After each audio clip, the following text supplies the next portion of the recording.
नमस्कार मेरे प्यारे श्रोताओं, आज मैं आपके लिए एक बहुत ही दिलचस्प कहानी लेकर आई हूँ जिसमें दोस्ती, धोखा, लालच और आखिर में सच्चाई की जीत होती है।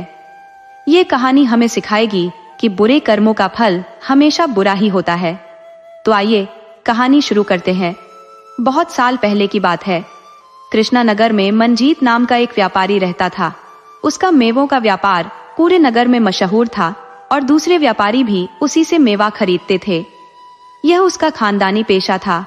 उसके दादा गिरजा प्रसाद ने मेवों का व्यापार शुरू किया था, जिसके बाद उसके बेटे बद्री प्रसाद ने इस काम को आगे बढ़ाया।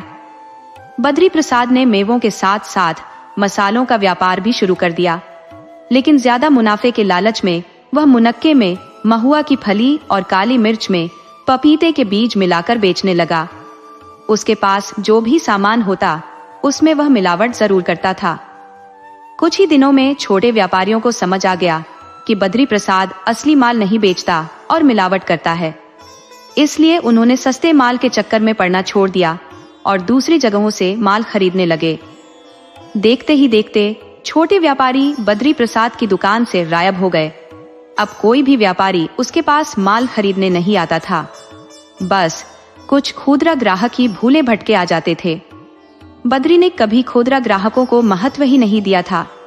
वह कम सामान खरीदने वालों को झिड़क देता था कि मैं बड़ा व्यापारी हूँ, ये छोटा मोटा माल नहीं बेचता। तुम लोग किसी छोटी दुकान से जाकर खरीदो, मेरे पास तुम्हारे लिए समय नहीं है। लेकिन अब तो सभी छोटे व्यापारी उसकी दुकान से मुंह मोड़ चुके थे, तो वह खुदरा ग्राहकों को भी बुलाना चाहता था, मगर अब बहुत देर हो चुकी थी।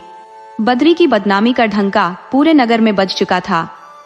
ग्राहक भी जान गए थे कि वह एक बेईमान व्यापारी है जो मुनाफे के चक्कर में लोगों की जिंदगी से खिलवाड़ करता है। उसका माल ही नहीं, वह खुद भी मिलावटी आदमी है। इस वजह से ग्राहक उसकी दुकान से दूर हो गए थे। लोग उस रास्ते से भी नहीं गुजरते थे जहां बद्री की दुकान थी। अब वह बस अपनी जमा पूंजी से ही गुजारा कर रहा था और अकेले दुकान में बैठकर मक्खियां मारता था। उसका बेटा मंजीत अब बड़ा हो चुका था। 3-4 साल पहले मंजीत के लिए बड़े घरों से रिश्ते आते थे, लेकिन बद्री दहेज में इतनी मांग कर देता था जितनी उसकी खुद की संपत्ति भी नहीं थी। लड़की वाले भी उसे खरी खोटी सुना जाते कि हमें अपनी बेटी के लिए लड़का खरीदना नहीं है, बल्कि एक संस्कारी घर में उसका विवाह करना है। तुम अपने बिकाऊ बेटे को किसी हाट या पशु मेले में ले जाकर बेच दो, शायद कोई खरीदार मिल जाए। लेकिन लड़की वालों के ताने का बद्री पर कोई असर नहीं पड़ा था। उसकी आंखों पर लालच का मोटा चश्मा चढ़ गया था और अपने स्वार्थ के आगे उसे कुछ नहीं दिखता था। मंजीत चाहता था कि उसका विवाह हो जाए। उसे पता था कि यही वह समय है जब उसकी शादी किसी बड़े घर में हो सकती है। अगर धंधा आज अच्छा चल रहा है तो बड़े लोग मिल रहे हैं, कल किसी वजह से धंधा डूब गया तो कोई गरीब भी दरवाजे पर नहीं आएगा। मंजीत की बात सच साबित हुई। धंधा चौपट हो गया। अब उसकी शादी की तो बात ही दूर, कोई साधारण ग्राहक भी खरीदारी के लिए नहीं आता था। मंजीत अपने पिता पर बहुत नाराज रहता था। घर की हालत इतनी बिगड़ गई कि मंजीत की मां बीमार पड़ी तो घर में दवा के लिए भी पैसे नहीं थे। बद्री ने अपने अच्छे दिनों में किसी भी सगे संबंधी को कुत्ते की तरह दुत्कारने में कोई कसर नहीं छोड़ी थी। अब वह किसी के यहाँ जाने या मुंह दिखाने के लायक भी नहीं बचा था। मंजीत पिता से लड़ता झगड़ता कि कहीं से भी पैसे लाओ, माँ का इलाज कराओ, चाहे घर या दुकान बेच दो, पर माँ का इलाज होना चाहिए। बद्री घर से निकल जाता और नगर के बाहर एक बाग में जाकर बैठ जाता। शाम को लौटकर कहता कि पैसे नहीं मिले। आखिर उसकी पत्नी बिना दवा के कितने दिन जीती। एक दिन वह मर गई। अब घर में सिर्फ मंजीत और बद्री रह गए थे। तब मंजीत ने कहा, जब माँ ही चली गई तो आप यहाँ रहकर क्या करेंगे? आपने सब कुछ चौपट कर दिया। कुछ दिन और रह गए तो मुझे भी खा जाएंगे। इससे अच्छा होता कि आप कोई साधु सन्यासी बन जाते और अपने पापों का प्रायश्चित करते, तो शायद आपका भला हो जाता। बेटे के बार बार ताने देने पर एक दिन बद्री सचमुच घर से निकल गया। वह कहाँ चला गया? मंजीत को कोई खबर नहीं हुई। मंजीत ने पता लगाने की जरूरत भी नहीं समझी। मंजीत ने सबसे पहला काम यह किया कि अपनी दुकान बेच दी और उन पैसों से गांवों में कपड़े का व्यापार शुरू कर दिया। भोजन और कपड़े का धंधा ऐसा होता है जिसमें कभी घाटा नहीं होता और उसकी मांग हर मौसम में बनी रहती है। मंजीत की कोशिश रंग लाई। 2 साल की मेहनत में उसने नगर में एक बड़ी दुकान खड़ी कर ली। जब उसकी बिक्री बढ़ी तो उसने मेवा और मसालों की एक अलग दुकान भी खुलवा ली। उसने दुकान चलाने के लिए 2 भरोसेमंद नौकर भी रख लिए, जिन्हें वह मुनीम कहता था।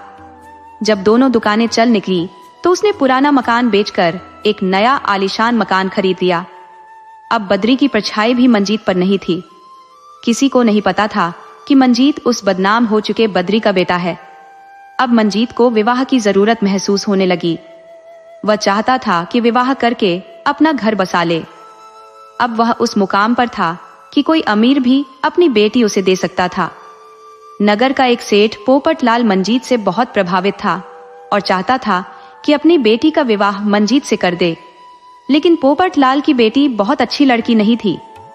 वह अपनी माँ के साथ आजादी से घूमा करती थी और बहुत खर्चीली भी थी। पोपटलाल अपने धंधे में व्यस्त रहने के कारण पत्नी पर लगाम नहीं लगा पाया था, तो वह बेलगाम हो गई थी और उसी के रास्ते पर बेटी भी चल पड़ी थी। पोपटलाल जल्दी से बेटी का विवाह कर देना चाहता था। वह मंजीत के पास आया और उससे अपनी बेटी के विवाह की बात चलाई। मंजीत विवाह के लिए तैयार बैठा था तो उसने तुरंत हाँ कर दी। मंजीत का एक मुनीम गिरधारी था। उसने कहा, मालिक, आप जल्दबाजी कर रहे हैं। मैं पहले पोपटलाल के पास रह चुका हूँ और उनके घर की अंदरूनी बातें भी जानता हूँ। मैं आपसे उनकी कोई शिकायत तो नहीं करूंगा, लेकिन इतना जरूर कहना चाहता हूँ कि जब कोई एक मिट्टी का मटका भी खरीदता है तो उसे ठोक बजाकर देखता है, तब जाकर खरीदता है। आप तो अपनी जिंदगी का फैसला करने जा रहे हैं, तो एक बार सोच लीजिए, लड़की को देख लीजिए, उसके चाल चलन के बारे में पता कर लीजिए। ये सुनकर मंजीत मुनीम पर नाराज हो गया। तुम अपनी हद से ज्यादा बोल रहे हो, अपनी हद में रहो। किसी पर कीचड़ उछालने से पहले 1000 बार सोच लो। अरे, पोपटलाल इस नगर के जाने माने व्यापारी हैं और तुम उनके बारे में गलत सोच रहे हो। मुनीम बोला, क्षमा करें सेठ जी, मुझसे गलती हो गई। मुझे बड़े लोगों के बारे में नहीं बोलना चाहिए था। ऐसी गलती अब कभी नहीं होगी। मैं अपनी औकात भूल गया था। मुनीम वहां से चला गया। उधर मंजीत विवाह की तैयारी में लग गया। जल्द ही सेठ पोपटलाल की बेटी कादम्बरी मंजीत की पत्नी बनकर उसके घर आ गई। मंजीत अब कोई छोटा मोटा सेठ तो था नहीं कि घर में चूल्हा फूंकना पड़े।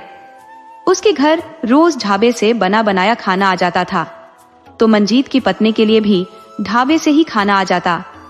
पहले जब वह नई नई आई तो बहुत ठीक ढंग से रही, मगर जैसे जैसे समय बीता वह अपने पुराने ढर्रे पर लौट आई।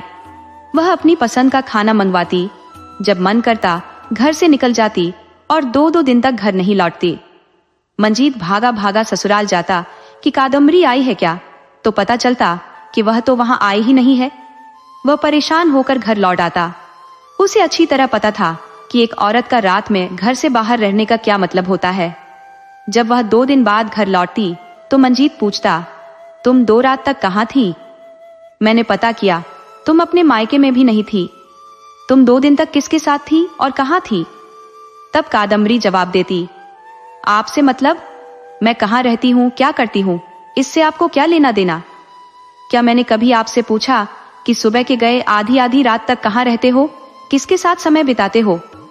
जब मैं आपसे नहीं पूछती तो आपको भी मेरे निजी मामलों में दखल देने की जरूरत नहीं है। मंजीत बोला, तुम्हारी जिंदगी सिर्फ तुम्हारी नहीं है, उसमें मेरा भी हक है। तुम्हें भी मेरी जिंदगी के बारे में जानने का पूरा हक है। हम पति पत्नी है और दोनों मिलकर एक है। कादम्बरी बोली, आपको हमारे बारे में सोचने की जरूरत नहीं है। अगर आज के बाद मुझसे पूछा कि कहाँ गई थी, किससे मिली थी, तो मैं जहर खाकर अपनी जान दे दूंगी। आप जेल चले जाओगे और वहीं कैदियों के लिए आटा पीसते रहोगे।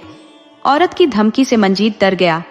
उसने सोचा कि आज पत्नी के कमरे में जाकर उसे प्यार से समझाएगा कि एक औरत का अकेले घूमना, किसी गैर मर्द से रिश्ता रखना, ये सब गलत काम है। किसी भली औरत को इन सब बातों से दूर रहना चाहिए।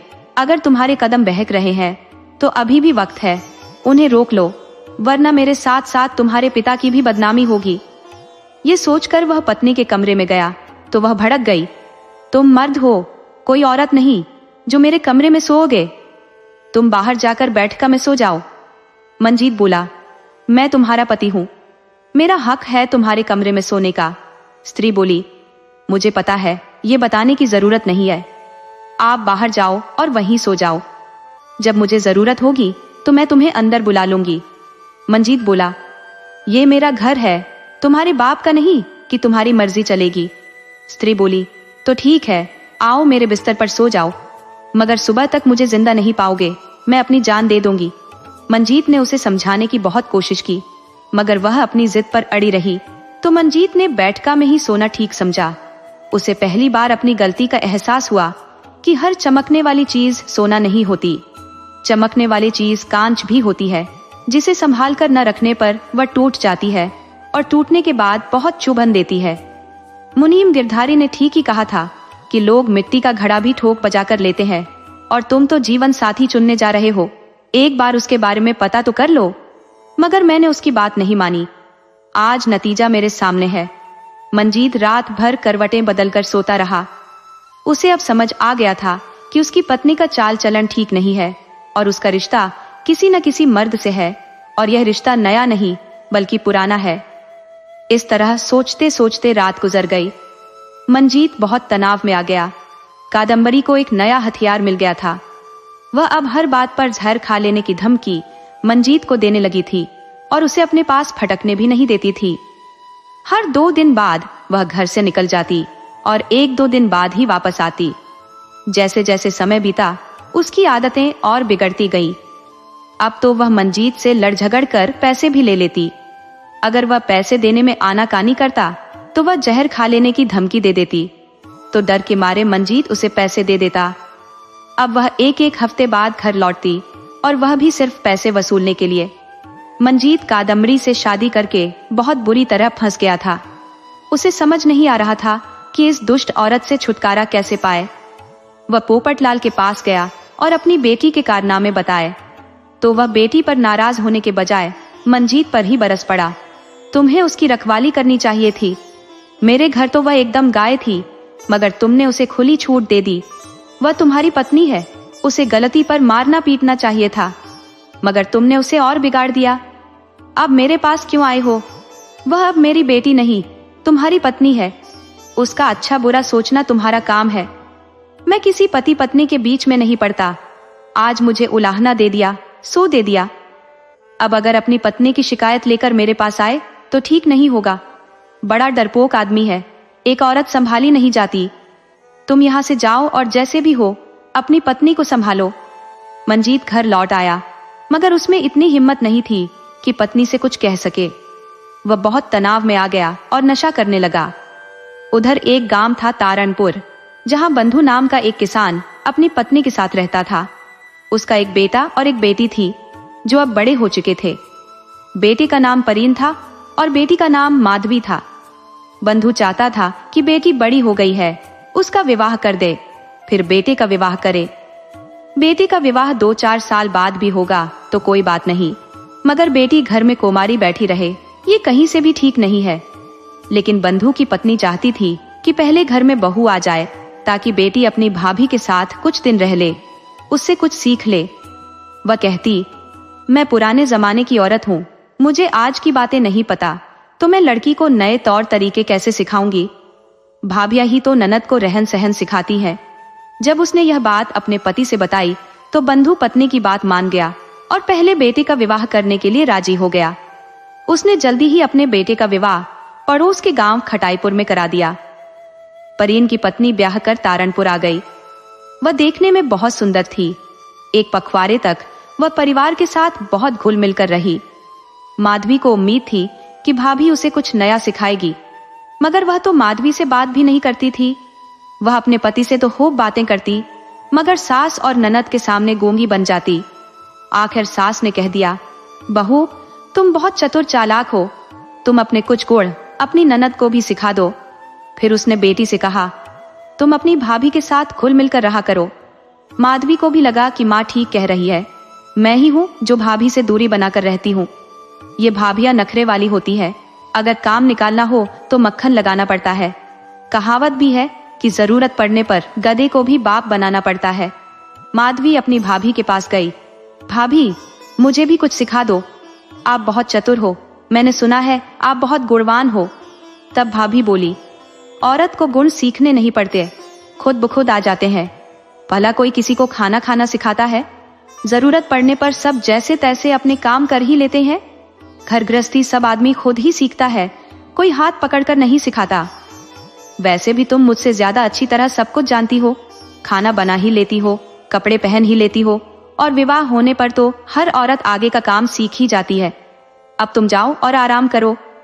इस तरह माधवी को उसकी भाभी ने अपने पास से हटा दिया। माधवी को सब पता भी था, उसे कुछ सीखने की जरूरत भी नहीं थी। वह तो बस अपनी माँ का मान रखने के लिए भाभी के पास गई थी। उसने यह भी देख लिया था कि भाभी को तो रोटियां भी बनानी नहीं आती है। खाना तो ऐसा बनाती है कि उसे कुत्ता भी खाना पसंद न करे। मगर वह अपनी माँ को कैसे समझाती कि मुझे भाभी के कोई गुण नहीं सीखने हैं, मेरे पास जो है वही काफी है। उधर परीन की पत्नी को आए हुए 1 महीना हो गया। परीन ने खुशी के मारे अपनी पत्नी को बता दिया कि हमारे पास जो 2 बीघा जमीन और घर है वह सब मेरे नाम पर है। मेरे जन्म के कुछ दिन बाद ही माँ ने पिताजी से कहकर सारी जमीन मेरे नाम करवा दी थी। मैं अपनी माँ का बहुत लाडला बेटा हूँ।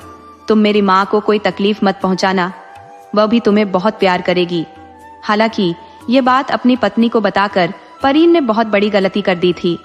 वह पहले से ही एक मनमौजी औरत थी, उसे अकेले रहना पसंद था। जब उसे पता चला कि यह सारी संपत्ति तो उसके पति की है, तो वह सोचने लगी, ये बूढ़े बुढ़िया तो बेकार में ही बैठकर खा रहे हैं, दिन भर कुछ करते नहीं। बुढ़िया दिन भर घर घर घूमती रहती है और ननद शादी के लिए सिर पर बैठी है। अब उसका विवाह कौन करेगा? अगर हम उसका विवाह करेंगे तो बर्बाद हो जाएंगे, जमीन जायदाद बेचने की नौबत आ जाएगी। बंधु ने अपने बेटे से कहा, अब तेरा विवाह हो गया है, अब बहन का विवाह करना है।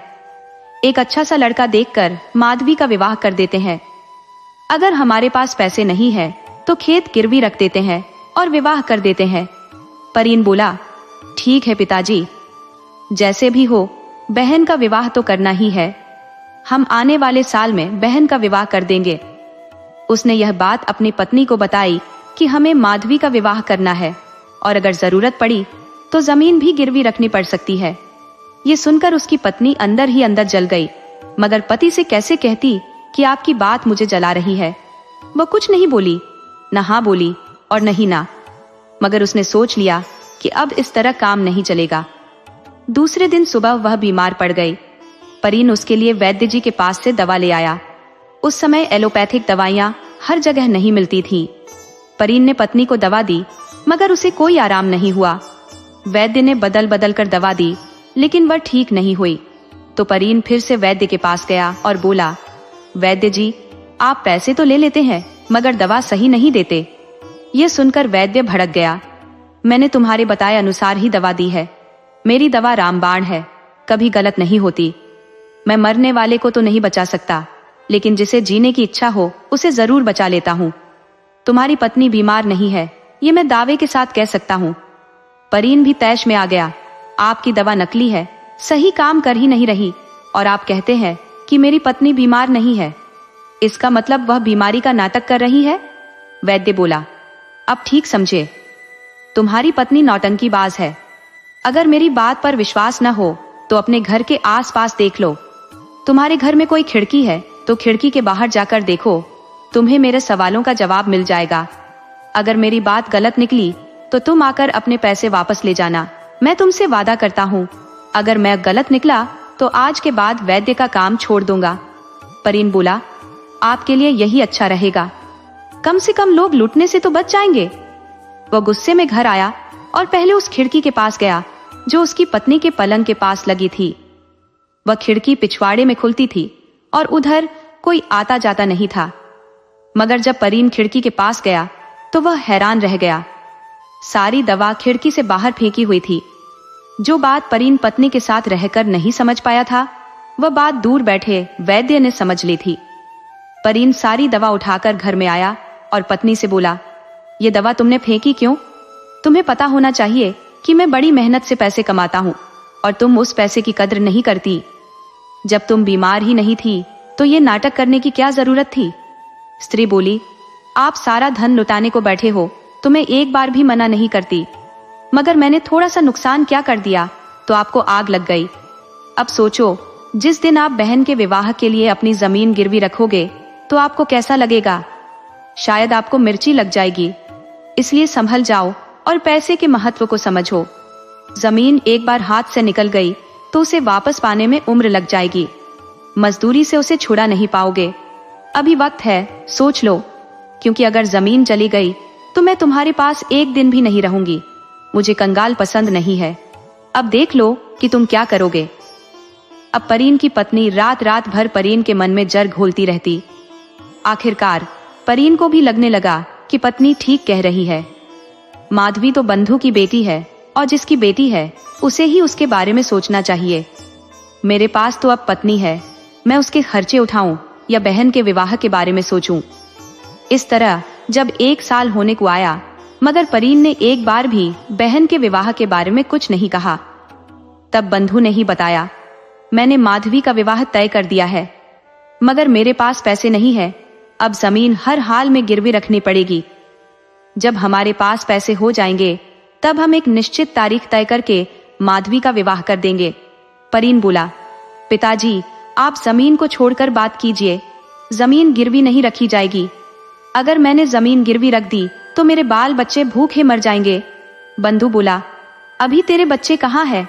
अभी तो बहन का विवाह करना है। परीन बोला, बहन को तो आपने पैदा किया है, आपको पहले ही सोच लेना था कि आप बेटी के खर्चे उठा पाओगे या नहीं। बंधु बोला, परीन तू ठीक कह रहा है। मैंने तुम्हारी मूर्ख माँ की बात मानकर सारी जमीन तेरे नाम कर दी थी। मुझसे यहीं पर भूल हो गई थी। जमीन तो माधवी के नाम करनी चाहिए थी। तब तुम दोनों पति पत्नी उसका मुंह ताकते रहते कि वह क्या कहती है। मगर अब तुझसे कुछ कहने से क्या फायदा? जब माधवी मेरी बेटी है तो उसका विवाह भी मैं ही करूंगा। बंधु बहुत चिंता में पड़ गया। उसकी नींद गायब हो गई। उसे अब कहीं से कोई रास्ता नहीं दिख रहा था कि क्या करे। 1 महीने में वो 5,000 रुपए कहां से लाए?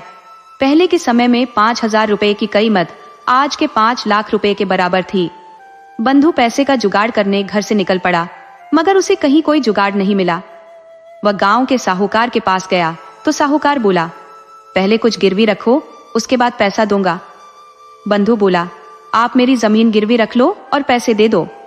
तब साहूकार बोला, किसी और को बेवकूफ बनाना, मुझे नहीं। तुम्हारा बेटा परीन मुझसे आकर बता गया है कि सारी जमीन और घर उसी के नाम से है। अगर तुम्हें जमीन गिरवी रखनी है तो बेटे को साथ लाओ और पैसे ले जाओ। बंधु का दांव वहां भी नहीं चल पाया तो वह घर छोड़कर निकल गया। 1 महीने बाद पता चला कि बंधु खुदरा बाजार में एक व्यापारी का बोरा उतारते समय बोरे के नीचे दबकर मर गया। माधवी के ऊपर तो जैसे पहाड़ टूट पड़ा था।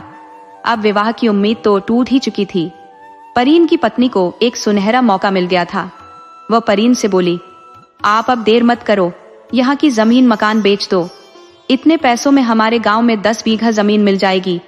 परीन बोला, मैं जमीन तो बेच दूंगा, लेकिन अभी घर नहीं बेचूंगा, उसे बाद में बेचूंगा। परीन ने अपनी खेती वाली जमीन बेच दी और ससुराल में जाकर बस गया। अब घर में माधवी और उसकी माँ रह गई। कमाने खाने का कोई जरिया नहीं था। माधवी की माँ भी पति की जुदाई 1 महीना भी नहीं झेल पाई और चल बसी। तब गांव की एक औरत ने माधवी को सलाह दी, तुम यह गांव छोड़कर कृष्णनगर चली जाओ, वहां तुम्हें नौकरानी का काम मिल जाएगा। गांव में रहोगी तो गांव के आवारा लोगों की बुरी नजर तुम पर बनी रहेगी, मगर शहर में ऐसा नहीं है। सेठ साहूकार अपनी नौकरानियों पर बुरी नजर नहीं रखते। माधवी ने भी ठान लिया कि अब वह यहाँ नहीं रहेगी। वह कृष्णनगर के लिए निकल पड़ी, मगर एक अकेली लड़की काम मांगे तो किससे मांगे। वह काम की तलाश में दिन भर भटकती रही। शाम को उसकी नजर नगर के सेठ मंजीत पर पड़ी, जो बहुत उदास होकर घर लौट रहा था। लड़की ने यूं ही पूछ लिया, बाबूजी, मुझे कोई काम मिल जाएगा? मंजीत बोला, कैसा काम करोगी? तब माधवी बोली, मैं खाना बना सकती हूँ, घर की सफाई कर सकती हूँ, कपड़े साफ कर सकती हूँ। आप घर के अंदर का जो भी काम बताएंगे मैं कर दूंगी। मंजीत बोला, ठीक है, कल से काम पर आ जाना। तब माधवी बोली, बाबूजी, मैं बहुत दूर के गांव की हूँ, शहर में मेरा कोई नहीं है, मैं किसके पास रहूंगी? आप मुझे आज से ही अपने काम पर रख लीजिए। मंजीत बोला, जब तुम यहाँ की नहीं हो तो तुम चोरनी भी हो सकती हो, बदचलन भी हो सकती हो। माधवी बोली, बाबूजी, अपनी जुबान पर लगाम दीजिए। आप काम पर नहीं रखना चाहते तो कोई बात नहीं, मगर इस तरह की चुभने वाली बातें मत बोलिए। मैं गरीब जरूर हूं पर संस्कारी हूं। गरीबों के पास इज्जत के सिवा होता ही क्या है? यही तो अमीर और गरीब में फर्क है। गरीब इज्जत के लिए मर जाता है और अमीर पैसे के लिए। माधवी वहां से दूसरी तरफ चल दी तो मंजीत बोला, तुम मेरी बात का बुरा मान गई। अरे मैं थोड़ा गुस्से में था तो गलती से मेरे मुंह से बुरे शब्द निकल गए। तुम आज से ही मेरे यहाँ काम पर रहो। मैं तुम्हें रहने, खाने पीने, कपड़े वगैरह सब दे दूंगा। साथ में तुम्हें 100 रुपए महीना भी मिल जाएगा। तुम्हें कोई खास काम भी नहीं करना है, बस मुझे भोजन लाकर दे देना है, मेरा बिस्तर लगा देना है और घर की सफाई कर देनी है। घर में एक सेठानी रहती है, उसकी थोड़ी बहुत सेवा कर देना। माधवी मंजीत के साथ उसके घर आ गई तो उसकी पत्नी नई नौकरानी को देखकर बोली, नई नौकरानी की क्या जरूरत थी? घर में नौकरानी की तो कोई जरूरत ही नहीं थी। मंजीत बोला, मैं तुम्हारे किसी मामले में टान नहीं अड़ाता तो तुम भी मेरे कामों में दखल मत दो। जब तुम मेरी देखभाल नहीं कर सकती तो नौकरानी कर देगी। पत्नी बोली, मैं नौकरानियों की नस नस से वाकिफ हूँ। मंजीत बोला, मैं भी तुम्हारी नस नस से वाकिफ हूँ, मेरा मुंह मत खुलवाओ। औरत मुंह बनाती हुई घर में चली गई। माधवी को औरत का बर्ताव बुरा लगा, लेकिन वह जानती थी कि कोई भी मालिक नौकर नौकरानियों से अपनेपन से बात नहीं करता। लोग बात बात पर धौंस जमाते हैं, झिड़की देते हैं और कहीं कहीं तो पिटाई भी कर देते हैं, मगर आदमी को पेट के लिए सब कुछ सहना पड़ता है। आज यहाँ सिर छिपाने को जगह मिल गई, वही बहुत है। माधवी को रहते हुए करीब 1 महीना गुजर गया, मगर 1 महीने में उसने जो कुछ भी देखा उसे देखकर लगा कि इस दुनिया में कोई भी सुखी नहीं है। हर आदमी दुखी है, या पति पत्नी में बिल्कुल भी प्यार नहीं है। औरत तो खुलेआम बदचलन है, मगर यह देखकर भी सेठ चुप है। पता नहीं इसकी क्या मजबूरी है। ऐसी औरत को तो जूते मारकर घर से बाहर निकाल देना चाहिए, मगर पता नहीं यह सेठ किस मिट्टी का बना है। एक दिन सेठानी घर से बाहर गई थी और रात में भी नहीं लौटी। उधर सेठ नशे की हालत में घर लौटा। वह आज बिल्कुल टूट चुका था, वह रोए जा रहा था। माधवी ने उससे पूछ ही लिया, सेठ जी, आप रो क्यों रहे हैं? मैं देखती हूँ कि आप बहुत उदास रहते हैं। आप सेठानी के पास भी कभी नहीं जाते। सेठानी भी पता नहीं हर दूसरे दिन कहाँ चली जाती है, मुझे कुछ समझ नहीं आता। सेठ बोला, तुम्हें कुछ समझने की जरूरत भी नहीं है, बेकार में दुखी हो जाओगी। मैं नहीं चाहता कि तुम दुखी रहो। माधवी बोली, जब घर का मालिक ही सुखी नहीं रहता तो उस घर के नौकर नौकरानी क्या, जानवर तक दुखी हो जाते हैं। आप अपनी बात मुझे बताइए, आपका मन हल्का हो जाएगा। तब मंजीत ने बताया, मेरी पत्नी बदचलन है। वह अपने पिता के एक नौकर के साथ शादी से पहले से ही रिश्ते में है। वह उससे मिलने हमेशा जाती रहती है। मेरा और उसका रिश्ता सिर्फ कहने को पति पत्नी का है। वह मेरे साथ सिर्फ 1 महीने तक रिश्ते में रही। उसके बाद 2 साल से मैं उसके कमरे में भी नहीं गया। वह मुझसे जबरदस्ती पैसे भी ले लेती है, नहीं देने पर जहर खा लेने की धमकी देती है। माधवी बोली, आप भी अजीब आदमी है। जब उसे आपकी पत्नी बनकर रहना स्वीकार नहीं है तो फिर आप उसे पैसे किस लिए देते हैं? वह जो धमकी देती है और आप उसे मान लेते हैं, वही आपकी कमजोरी है। वह कहीं मरने नहीं जा रही, वह तो अपने प्रेमी के लिए जी रही है। वह आपको मार सकती है मगर खुद नहीं मर सकती। आप उससे बोल दीजिए कि वह जहर खा ले। आपके इतना कहते ही उसका सारा नशा उतर जाएगा। वह कहीं नहीं मरने वाली। आपकी इच्छा है तो उसके साथ रहिए, मगर मेरी मानिए तो ऐसी नागिन को घर में रहने ही मत दीजिए। आपको उससे बहुत अच्छी पत्नी मिल जाएगी, मगर पहले अपने अंदर हिम्मत लाइए। नौकरानी ने मंजीत को एक बहुत बड़ी सीख दे दी। उसकी बात सुनकर मंजीत को हिम्मत मिल गई। दूसरे दिन जब पत्नी शाम को घर लौटी तो मंजीत ने उसे घर के बाहर ही रोक लिया और बोला, तुम कहाँ गई थी? पहले यह बताओ। स्त्री बोली, तुम्हारी हिम्मत कैसे हुई मुझसे जुबान लड़ाने की? हटो सामने से और मुझे घर के अंदर जाने दो। मंजीत बोला, ये कोई तेरे बाप का घर नहीं है, ये मेरा घर है। इसमें सिर्फ मेरी आज्ञा मानने वाले लोग ही रह सकते हैं। अगर तुम इस घर में रहना चाहती हो तो तुम्हें बताना ही होगा कि कहाँ गई थी, किसके साथ थी। जिस झगड़ू से तुम मिलती हो वह तुम्हारा कौन है? स्त्री बोली, हटो दरवाजे के सामने से, वरना मैं जहर खा लूंगी। मंजीत बोला, मैं आज तेरे लिए सचमुच जहर लाया हूं, अब तू जल्दी से इसे खा ले और मर जा। स्त्री बोली, तुम में इतनी हिम्मत नहीं थी, ये हिम्मत अब कहां से आ गई? शायद यह नौकरानी की बच्ची तुझे पाठ पढ़ा रही है, अभी इसकी खबर लेती हूँ। माधवी बोली, सेठानी, मेरे पास आने की गलती मत करना और हाथ उठाने की तो सोचना भी नहीं, क्योंकि 2 हाथ मेरे पास भी है। तुम खुद को नहीं देखती, तुम्हारी लंपटगिरी के बारे में सारा मोहल्ला जानता है। तुम तो सेठ जी की पत्नी हो ही नहीं, तुम तो धगड़ों की पत्नी हो। तो सेठ जी को क्यों बेवकूफ बना रही हो? इज्जत के साथ अपने पति के पास लौट जाओ। सेठानी को माधवी की बात तीर की तरह लगी। वह माधवी पर झपटी, ये सोचकर कि उसे बहुत मारेगी, मगर उसका अनुमान गलत था। माधवी उससे ज्यादा ताकतवर थी। माधवी ने उसके हाथ पकड़ लिए और चेतावनी दी, मुझसे दूर रहो वरना हाथ तोड़ दूंगी। सेठानी मंजीत पर झपटी तो माधवी ने ही उसे रोक लिया। औकात में रहो, अब यह तो साफ हो गया है कि तुम इस घर में नहीं रह सकती। अच्छा होगा अपने नौकर पति के पास लौट जाओ। सेठानी इस तरह मानने वाली नहीं थी। वह मंजीत से मारपीट करने लगी तो माधवी ने मंजीत का साथ दिया और सेठानी बुरी तरह पिट गई।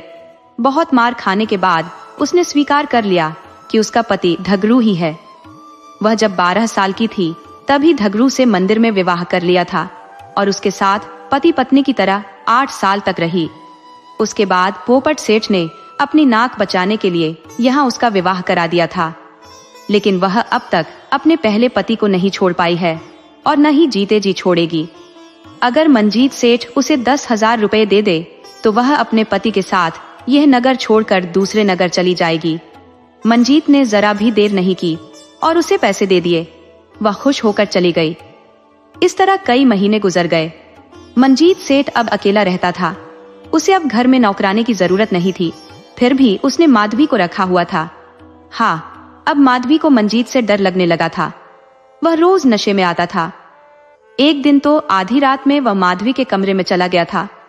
माधवी ने उसे बहुत समझा बुझाकर उसके कमरे में पहुंचाया और सुलाया। अब वह अपने कमरे का दरवाजा अंदर से बंद करके सोती थी, मगर उसे डर था कि मैं तो नौकरानी हूँ, अगर वह मुझे आधी रात में भी बुलाएगा तो मुझे उसके कमरे में जाना पड़ेगा। मर्द है, उसका मन बिगड़ गया तो कुछ भी कर सकता है। इस डर से वह रात में सो नहीं पाती थी। एक दिन वह सेठ को खाना खिलाते समय सलाह दी, आप अपना विवाह कर लीजिए। आप बड़े सेठ हैं, आपकी कई दुकानें हैं। अगर आपके बाल बच्चे नहीं होंगे तो फिर इस धन का क्या होगा? आप कोई अच्छी सी लड़की देखकर उसे पहले परख कर तब विवाह कीजिए, आप दोबारा नहीं फंसेंगे।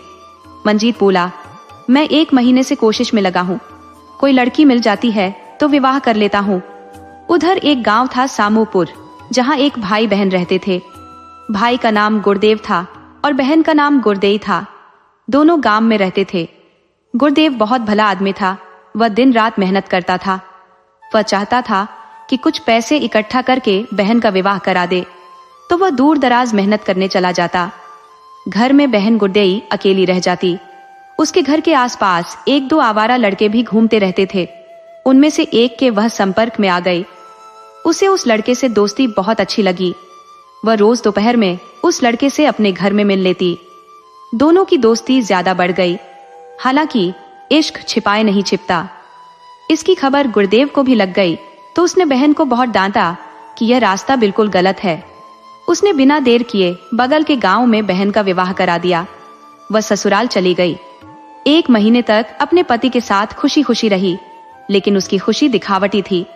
उसका मन तो गांव वाले लड़के में ही लगा था। उसे देखे बिना गुरदेव को चैन नहीं आ रहा था, तो उसने मन में सोच लिया कि वह सुबह सवेरे यहाँ से भाग जाएगी और उस लड़के को लेकर कहीं दूर चली जाएगी। वह अपने ससुराल से कुछ गहने और नकदी लेकर सुबह सवेरे भाग निकली। जब वह अपने गांव उस लड़के के पास पहुंची तो पता चला कि उसका तो विवाह हो गया है और वह अपनी पत्नी के साथ बहुत खुश है। उसे कहीं भागने की क्या जरूरत है? जिस चीज के लिए वह भागना चाहता था वह चीज तो उसके घर में ही मौजूद है। गुरदेई अब अपने ससुराल लौट नहीं सकती थी, तो वह अपने भाई के पास आ गई। भाई गुरदेव यह देखकर बहन से बहुत नाराज हुआ, तो वह बताई, आपने तो मुझे नर्क में भेज दिया और भूल गए कि मुझ पर क्या बीतती है। वह मैं ही जानती हूँ। उस घर में 3 भाई हैं और सभी मुझे अपनी पत्नी मानते हैं। अब मैं उनमें से किसे अपना पति मानूं? गुरुदेव बोला, तो घबरा मत, मैं दूसरी जगह तेरा विवाह करा देता हूं, थोड़ा पैसा जुटा लूं। तब वह बताई, जब उन लोगों ने मेरे साथ विश्वासघात किया तो मैं उन्हें कहां छोड़ने वाली थी। मैं सारे पैसे और गहने अपने साथ ले आई हूं, उतने में मेरा विवाह दूसरी जगह हो जाएगा। गुरुदेव बोला, तुमने बिल्कुल ठीक किया है। जब एक से विवाह करके बाद में 3 पति बन जाए तो उनको इसी तरह जवाब देना चाहिए। हालांकि गुरुदेव ने अपने भाई से झूठ बोला था, वहां ऐसी कोई बात नहीं थी। उधर गुरुदेव के ससुराल वाले भागकर गुरुदेव के पास आए कि गुरुदेव यहाँ आई है, वह हमारे घर का सारा सामान लेकर भाग गई है। गुरुदेव उन लोगों पर नाराज हो गया, लगता है तुम लोगों ने मेरी बहन को मार डाला है और अपनी जान बचाने के लिए बहाने बना रहे हो, मैं तुम लोगों पर मुकदमा कर दूंगा। ये सुनकर ससुराल वाले डर गए और भाग गए।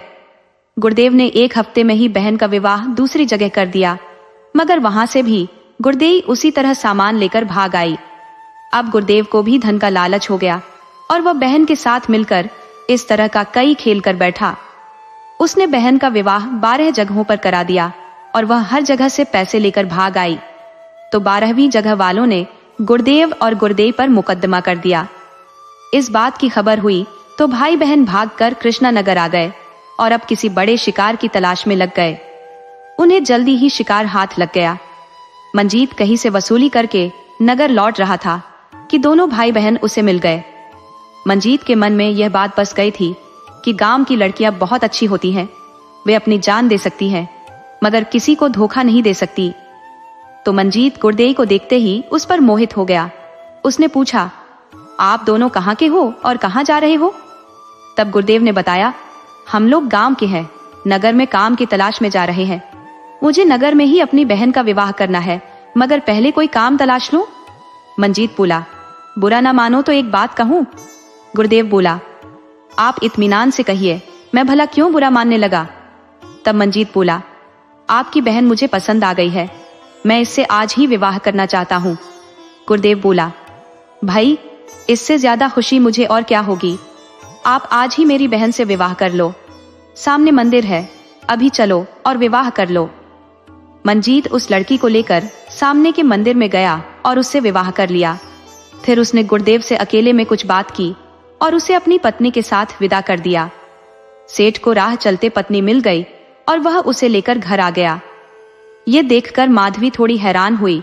उसने सेठ से कहा, सेठ जी, आपको पहले बताना चाहिए था, मैं तैयारी करती, अब इतनी जल्दी मैं क्या कर सकती हूँ। मंजीत बोला, तुम्हें कुछ करने की जरूरत नहीं है, यहाँ मुझे कोई दकौसला नहीं करना है, बस हमारा बिस्तर ठीक से लगा दो, कुछ फूल मंगवा दो और कुछ मिठाई खरीद लाओ। माधवी अनमने ढंग से सामान खरीदने चली गई। उधर दोनों भाई बहन के पीछे पुलिस पड़ी हुई थी, क्योंकि 12 लोगों ने धोखाधड़ी का मुकदमा करा दिया था। पहले गुरुदेव रास्ते में ही पकड़ लिया गया। उसकी निशानदेही पर पुलिस मंजीत के घर पहुंच गई और गुरुदेव भी पकड़ ली गई। पुलिस तो मंजीत को भी पकड़ने वाली थी कि माधवी आ गई और बोली, आप लोग मेरे सेठ को क्यों पकड़ रहे हैं? सेठ का इस औरत से कोई लेना देना नहीं है, मैं ही सेठ की पहली पत्नी हूँ, तो भला सेठ जी दूसरा विवाह क्यों करेंगे? यह औरत इन्हें फंसा रही है। पुलिस वालों ने सेठ को छोड़ दिया। तब माधवी बोली, आप भी अजीब काम कर देते हैं, भला पत्नी सड़क पर घूमती हुई मिलती है? मैंने आपसे पहले ही कहा था कि किसी लड़की को पसंद कर लो, उसके बारे में 1-2 महीने पता करो, उसके बाद विवाह करो। जिसके बारे में कुछ पता नहीं वह तो ठगिनी होगी ही, बदचलन भी होगी। अब आप किसी भली लड़की से विवाह करना। मंजीत के घर से गुरुदेव के पकड़े जाने से उसे अपने ऊपर बहुत शर्मिंदगी हो रही थी। उसने सोचा, मैंने यह कैसा गलत काम कर दिया, राह चलती लड़की से विवाह कर लिया, जबकि मेरे एक इशारे पर सेठों की लाइन लग जाती। बड़े बड़े सेठ मुझसे अपनी बेटी ब्याह देते, लेकिन अब नहीं, अब तो मेरी इज्जत मिट्टी में मिल गई है। कल जब मैं अपनी दुकान पर जाऊंगा तो मेरी तो बदनामी हो जाएगी। वह रात में खाना खाकर सो तो गया, मगर उसे नींद नहीं आ रही थी। उधर माधवी ने भी देख लिया था कि सेठ आज बुरी तरह टूट चुका है। मैंने उसकी झूठी पत्नी बनकर उसे जेल जाने से तो बचा लिया, मगर वह आत्मग्लानि से भर गया है, कहीं कोई गलत कदम न उठा ले। तो वह अपने कमरे से ही देख रही थी कि सेठ क्या कर रहा है। सेठ लेटे लेटे करवटें बदल रहा था। जब आधी रात हुई तो वह चुपके से उठा और घर के सामने वाले कुएं के पास आ गया। माधवी ने दरवाजा खोला और कुएं की तरफ भागी और सेठ को पकड़ लिया। बोली, आप ये क्या करने जा रहे थे? आपका दिमाग तो नहीं फिर गया है? आप नहीं जानते कि आत्महत्या कितना बड़ा पाप है?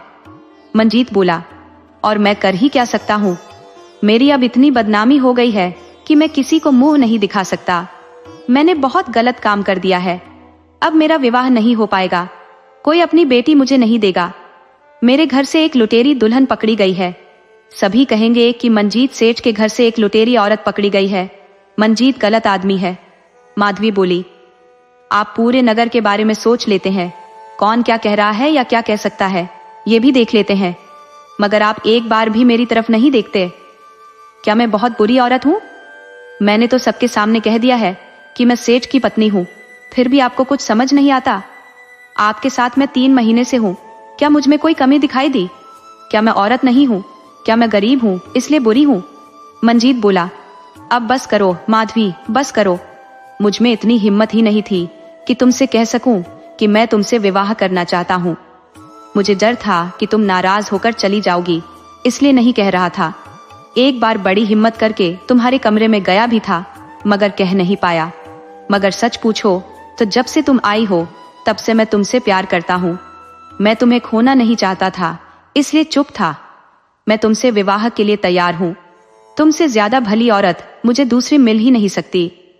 इस तरह मंजीत ने माधवी से विवाह कर लिया और वह पति के साथ रहने लगी।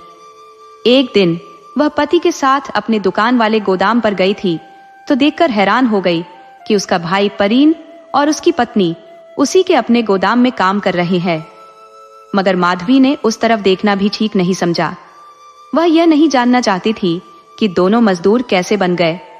वह सेठ के साथ घर लौट आई। वह सोच रही थी कि इंसान को अपने कर्मों का फल जरूर भोगना पड़ता है। कहानी का सार, लालच और बेईमानी इंसान को कहीं का नहीं छोड़ती, जबकि ईमानदारी और सच्ची नीयत देर से ही सही पर इंसान को उसकी मंजिल तक जरूर पहुंचाती है। धोखे से पाया हुआ धन और रिश्ता कभी सुख नहीं देता।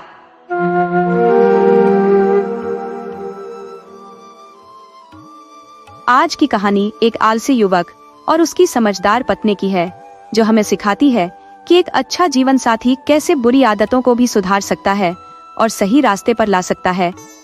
आइए कहानी शुरू करते हैं। बहुत पुराने समय की बात है। शेरपुर नाम का एक गांव था, जहां धर्मू नाम का एक बहुत ही सरल स्वभाव का किसान रहता था। किसान धर्मू के माता पिता अब इस दुनिया में नहीं थे। माँ बचपन में ही साथ छोड़ गई थी, तो पिता भी कुछ दिन पहले चल बसे थे। लेकिन वे धर्मू के लिए 30 बीघा जमीन और 4 बीघा का एक बाग छोड़ गए थे। पिता का सपना था कि धर्मू का विवाह किसी अच्छे परिवार की लड़की से करा दें। उन्होंने इस सिलसिले में कई बार बात भी चलाई थी और एक जगह बात लगभग पक्की भी हो चुकी थी। लेकिन वे बहुत होशियार आदमी थे, इसलिए उन्होंने लड़की के बारे में पता लगाया। उन्हें मालूम हुआ कि वह लड़की काफी उम्र दराज थी और शादीशुदा भी थी, जिसे ससुराल से भगा दिया गया था। उसके 2 बच्चे भी थे, जिन्हें ससुराल वालों ने अपने पास रख लिया था। अब लड़की का पिता उसे कुंवारी बताकर धर्मू के गले में बांधना चाहता था, मगर जब धर्मू के पिता को इसकी जानकारी मिली तो उन्होंने लड़की के पिता को बहुत खरी खोटी सुनाई और अपना कदम पीछे खींच लिया था। इसके बाद धर्मू के लिए और भी कई रिश्ते आए, मगर पिता ने विवाह से इनकार कर दिया। अब उन्होंने फैसला किया था कि जहां भी धर्मू का विवाह तय होगा, वे उस गांव में रहकर लड़की के गुण दोष को समझेंगे, लड़की को देखेंगे और अगर उन्हें पसंद आई तभी धर्मू का विवाह करेंगे। लेकिन उनका यह सपना सिर्फ सपना बनकर रह गया। वह एक दिन बीमार पड़े और चल बसे। उनके गुजरे 4 साल हो चुके थे, मगर धर्मू का विवाह नहीं हुआ था। ऐसी बात नहीं थी कि कोई विवाह के लिए आता नहीं था, कई लोग आते थे।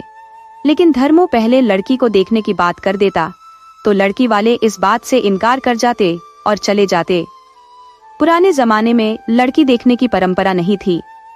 विवाह से पहले लड़का अपनी होने वाली पत्नी को देखे, इसे अमर्यादित माना जाता था। वह विवाह के बाद ही पत्नी को देख सकता था। इस बात का फायदा लड़की वाले भी खूब उठा लेते थे। अच्छे भले लड़के को मूर्ख स्त्री मिल जाती थी, यानी बेमेल शादियां हो जाया करती थी। लोग लड़का लड़की नहीं, सिर्फ धन देखकर विवाह किया करते थे। धर्मो पुराने नियमों से हटकर अपना विवाह करना चाहता था तो उसका विवाह अधर में लटक गया था। अब कोई भी उसके पास नहीं आता था। धर्मो अमीर होने के बाद भी कुंवारा रहने को मजबूर था, तो उसने भी मन में बिठा लिया था कि बेशक कुंवारा रह लेगा मगर धोखा नहीं खाएगा। धर्मो अब इसी तरह अकेला जीवन जी रहा था। खेती बाड़ी और बाग बगीचे से उसे बहुत लाभ हो रहा था। घर पहले से ही बहुत अच्छा बना हुआ था, लेकिन एक स्त्री के बिना सोना था। एक घर की रानक तो घरनी से ही होती है। अगर उस घर में स्त्री न हो तो सोने का घर भी भूत घर बन जाता है। इस बात की चिंता धर्मो को थी, मगर वह अपने फैसले पर अड़ा था। उसके गांव से 7 मील की दूरी पर हसनपुर में एक मेला लगा था। वह मेला हर साल 3 दिन तक चलता था। धर्मो भी उस मेले में हर साल जाता था। वह अपने लिए बहुत सारी मिठाइयाँ खरीद लाता था और उसे 2-3 दिन तक खाता रहता। उस वक्त आसपास के गांवों में मिठाई की दुकानें नहीं होती थी, उसके लिए हसनपुर बाजार ही जाना पड़ता था। तो अब 7 मील का सफर तय कर कौन मिठाई खरीदने जाए। इसलिए जब कभी धर्मो को हसनपुर जाना होता तो वह मिठाई कुछ ज्यादा ही खरीद लेता। वह मिठाई खाने का काफी शौकीन था। आज मेले का आखिरी दिन था, तो वह दोपहर में मेले के लिए निकल पड़ा। वह घर से यह सोचकर चला था कि सीधे मेले में जाएगा, मिठाई खरीदेगा और फिर वापस आ जाएगा। लेकिन जब मेले में गया तो उसने मेला घूमने का विचार बना लिया। मेले में सज धज कर बहुत सारी औरतें आई थी। रंग बिरंगी दुकानें सजी थी। मिठाई की सैकड़ों दुकानें उसके मन को मोह रही थी। कहीं खाने के लिए लजीज व्यंजनों की दुकानें थी, तो कहीं अच्छे वस्त्र और गहनों की दुकानें सजी थी। खिलौनों की दुकान तो धर्मो को बचपन की याद दिला रही थी। वह जब पिता के साथ आता था तो खिलौनों के लिए जिद कर बैठता था और पिता उसके लिए बहुत सारे खिलौने खरीद देते थे। वे मिठाई तो इतनी खरीदते थे कि धर्मो से लेकर चला नहीं जाता था। अब धर्मो बड़ा हो गया था, खिलौनों पर उसका जी ललचाया, लेकिन वह उसे खरीद कर क्या करता। घर में पत्नी होती, 1-2 बच्चे होते तो उनके लिए खरीद लेता। वह मन मसोस कर आगे बढ़ गया। वह शाम होने तक मेला घूमता रहा। उसे शाम ढलने का एहसास ही नहीं हुआ। उसे तब ख्याल आया जब मेले से भीड़ तेजी के साथ छटने लगी और तंबू टेंट उखड़ने लगे। वह जल्दी से भागकर मिठाई की दुकान पर आया। मिठाई के दुकानदार भी अब अपनी दुकान समेट रहे थे। हाँ, जो स्थायी थे वही अब भी मिठाई बेच रहे थे। धर्मो ने जल्दी से 5 सेर मिठाई ली। उस जमाने में किलो नहीं चलता था, तौल के लिए सेर और छटाक का प्रयोग होता था। सेर लगभग किलो के बराबर ही होता था। तो 5 सेर मिठाई लेकर धर्मो घर को चल पड़ा, मगर उसे खरीदने में ही रात हो गई। वह तेज कदमों से घर के लिए चल दिया। घर कोई नजदीक नहीं था, 7 मील दूर था। मेले से लौट रहे लोगों में अब कोई कोई ही मिल रहा था। आधे रास्ते आते आते अब कोई भी लौटने वाला नहीं था। अब वह अकेले ही चल पड़ा। आगे बढ़ने पर अब सुनसान रास्ता था। धर्मो ने देखा कि आगे आगे कोई स्त्री जा रही है, मगर वह रो रही है। धर्मो ने कभी किसी स्त्री से अकेले में कोई बात नहीं की थी, तो उसकी हिम्मत ही नहीं हुई कि बढ़कर उससे पूछे कि तुम रो क्यों रही हो। लेकिन वह स्त्री से कुछ दूरी बनाकर चलने लगा। सहसा उसे ख्याल आया कि वह गलत कर रहा है। उसे तो इस स्त्री के आसपास भी नहीं होना चाहिए, वरना वो बहुत बुरा फंस सकता है। जरूर इसके साथ किसी ने जबरदस्ती की है। अब कोई यहाँ आता है या यह शोर मचाती है तो मैं स्त्री के पीछे चलने की वजह से बुरा फंस सकता हूँ। यह सोचकर वह लगभग दौड़ता हुआ स्त्री से आगे निकल जाना चाहा और उससे आगे निकलकर भागने लगा। वह करीब अब 1 मील आगे भाग आया था और पीछे पलटकर देखा कि अब स्त्री कहीं दिख रही है कि नहीं। तो देखा कि वह स्त्री तो उसके पीछे पीछे ही भागी आ रही है। स्त्री ने समझ लिया था कि उस आदमी के पीछे चोर उचक के पड़ गए हैं, इसीलिए वह भाग रहा है। अगर मैं पीछे रह गई तो चोर मुझे पकड़ लेंगे, इसीलिए वह धर्मो के पीछे भाग रही थी। धर्मो को लगा कि यह तो मेरा पीछा कर रही है, यह स्त्री नहीं कोई भूतनी लगती है। तो वह और भी जोर से भाग लिया। अब वह पलट कर नहीं देखा, भागता रहा। भागते हुए वह घर आ गया। उसने जल्दी से दरवाजा खोला और घर के अंदर चला गया। सहसा वह स्त्री भी पीछे से भागती हुई उसके घर में प्रवेश कर गई और बोली, हाय, तुमने मुझे मार डाला। इतना कहकर वह बेहोश होकर गिर पड़ी। धर्मू को यह तो भरोसा हो गया कि यह कोई भूतनी नहीं है, ये स्त्री की तरह बोल रही है, मगर यह मेरे घर में आकर मर गई, यह तो मेरे लिए समस्या हो गई। अगर किसी को पता चल गया कि मेरे घर में एक स्त्री मर गई है तो लोग तो मेरा जनाजा निकाल देंगे। वैसे भी गांव में मेरे दुश्मनों की कोई कमी नहीं है। मेरा घर और जमीन हड़पने के लिए सभी मित्र भी दुश्मन बन जाएंगे। धन का लोभ ऐसा होता है कि आदमी अपना धर्म, अपना रिश्ता सब भूल जाता है। उसके मन में तरह तरह के बुरे विचार आने लगे।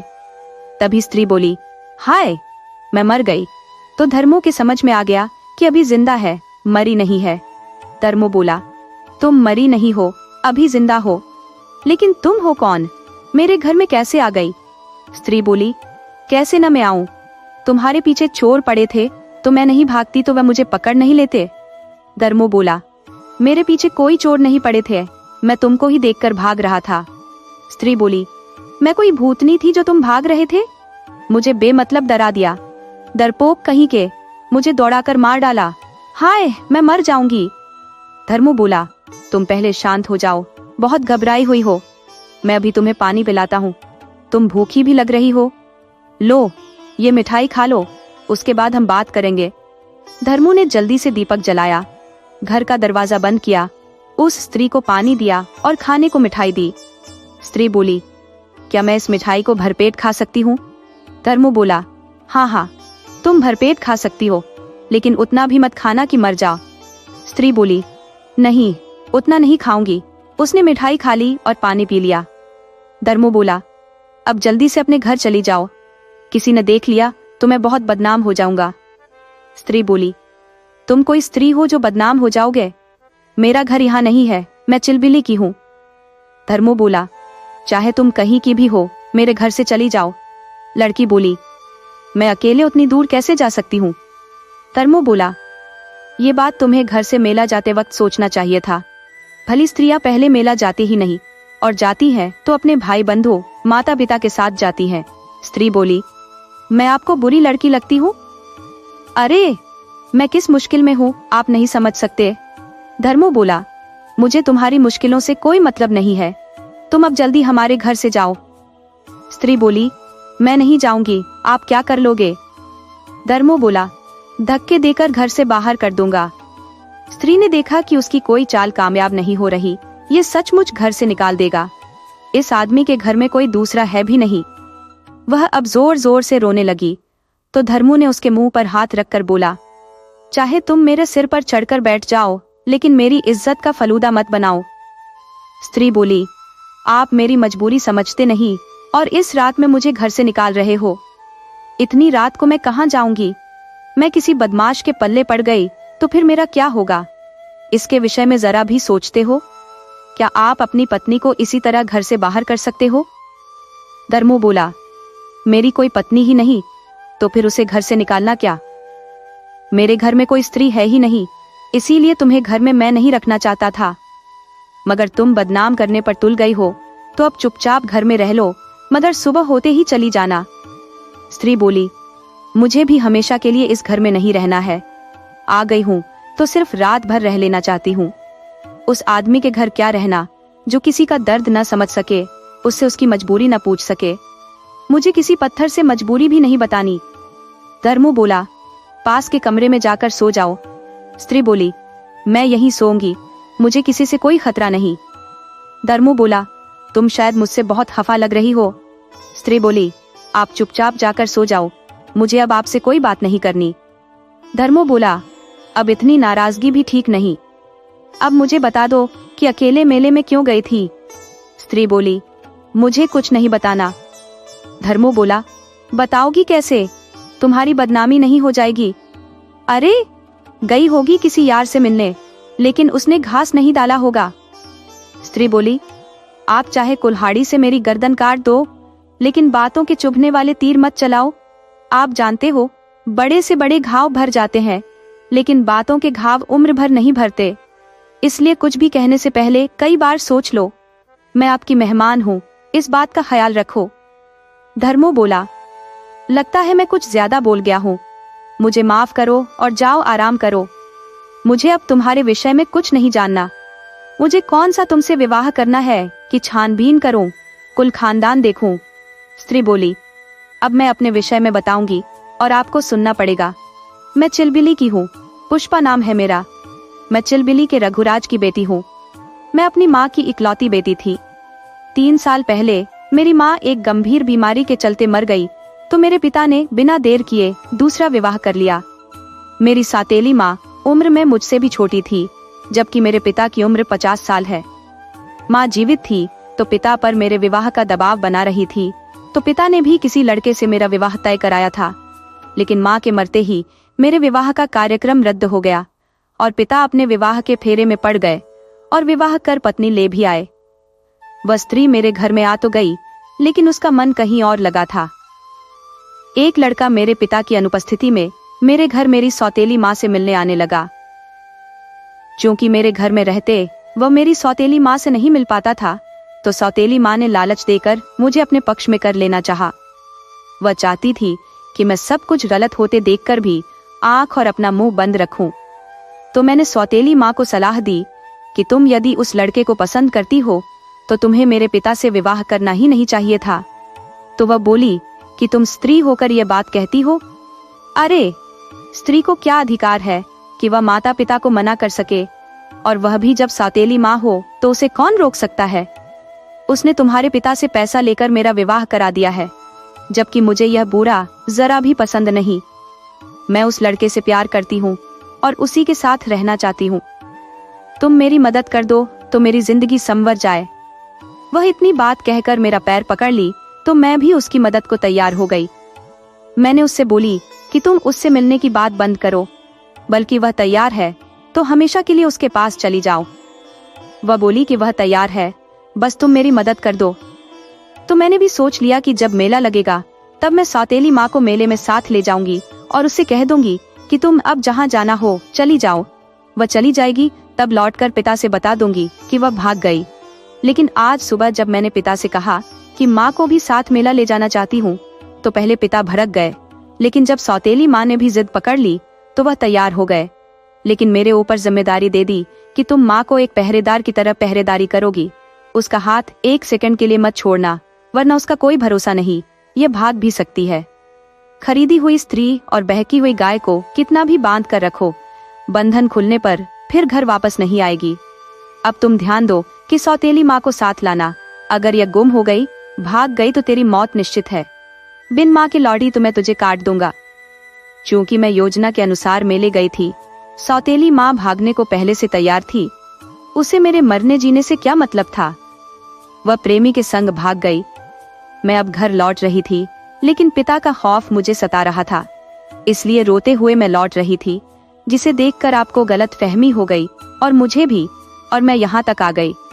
धर्मो बोला, यदि तुम यहाँ नहीं आती तो फिर घर कैसे जाती। स्त्री बोली, मैं घर कदापि नहीं जाती, न जाऊंगी। मैं अब इस दुनिया में ही नहीं रहना चाहती। भगवान ने एक और रात के लिए जिंदगी लिख दी है, इसलिए यहाँ आपसे बात कर रही हूँ। धर्मो बोला, अभी अभी मरने की बात कह दी, वही बहुत हो गया। अब मेरे सामने इस तरह की बात मत करना। स्त्री बोली, मेरे पास अब दूसरा रास्ता ही नहीं है। मैं स्त्री हूँ, कहाँ जाऊंगी, किसके पास रहूंगी, अपने विवाह की बात किससे करूंगी। धर्मो बोला, अब तुम्हें किसी से कुछ कहने की जरूरत ही नहीं है। मेरे पास 30 बीघा जमीन है, 4 बीघा का बाग है और यह घर है। भगवान ने खाने पीने की कोई कमी नहीं रखी है। यदि तुम इतने में सिमटने का साहस रखती हो तो तुम मेरी पत्नी बनकर मेरे साथ रह सकती हो। तुम्हें मरने की कोई जरूरत नहीं है। अब तुम आराम से जाकर सो जाओ। रात भर में सोच लो कि क्या करना है, मरना है या फिर इस घर की मालकिन बनना है। स्त्री तुरंत धर्मो का पैर पकड़ ली और बोली, आपका दिल कितना बड़ा है, मुझे बेसहारे को सहारा दे दिया। आपने मेरे विषय में कुछ जानना भी जरूरी नहीं समझा कि मैं झूठ बोल रही हूँ या सही बोल रही हूँ। धर्मो बोला, मुझे कुछ जानने की जरूरत ही नहीं है। स्त्री बोली, अब मैं अभी से आपकी हुई, मुझे अब आपसे दूर रहने की जरूरत ही नहीं है। धर्मो को एक अच्छी पत्नी की जरूरत थी, सो घर बैठे मिल गई। पुष्पा एक बहुत कुलीन स्त्री थी। वह धर्मो के लिए बहुत भाग्यशाली सिद्ध हुई। वह धर्मो का बहुत ख्याल रखती थी, तो धर्मू भी उसे जी जान से प्यार करता था। इस तरह दोनों साथ रहने लगे। दोनों के विवाह को 2 साल गुजर गए। हालांकि पुष्पा एक औलाद चाहती थी, लेकिन उसकी मनोकामना पूरी नहीं हो रही थी। एक दिन वह घर में अकेली थी कि एक महात्मा दरवाजे पर आए। पुष्पा ने महात्मा को एक झोली अन्न दिया।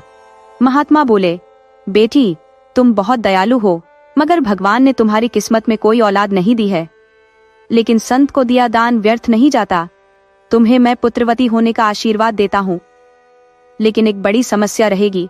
वह लड़का जवान होने तक बहुत बदमाशी करेगा, चोरी और डकैती करेगा। पुष्पा बोली, महाराज, तब तो मुझे पुत्र की कोई आवश्यकता नहीं है। आप अपना आशीर्वाद वापस ले लीजिए। महात्मा बोले, संत की वाणी कभी वापस नहीं ली जाती। मैं उसमें थोड़ा बदलाव कर देता हूँ। जब बेटा जवान होगा, उसका विवाह हो जाएगा, तब उसकी स्त्री ही उसमें सुधार ला देगी। वह भला आदमी बन जाएगा। महात्मा इतना कहकर प्रस्थान कर गए।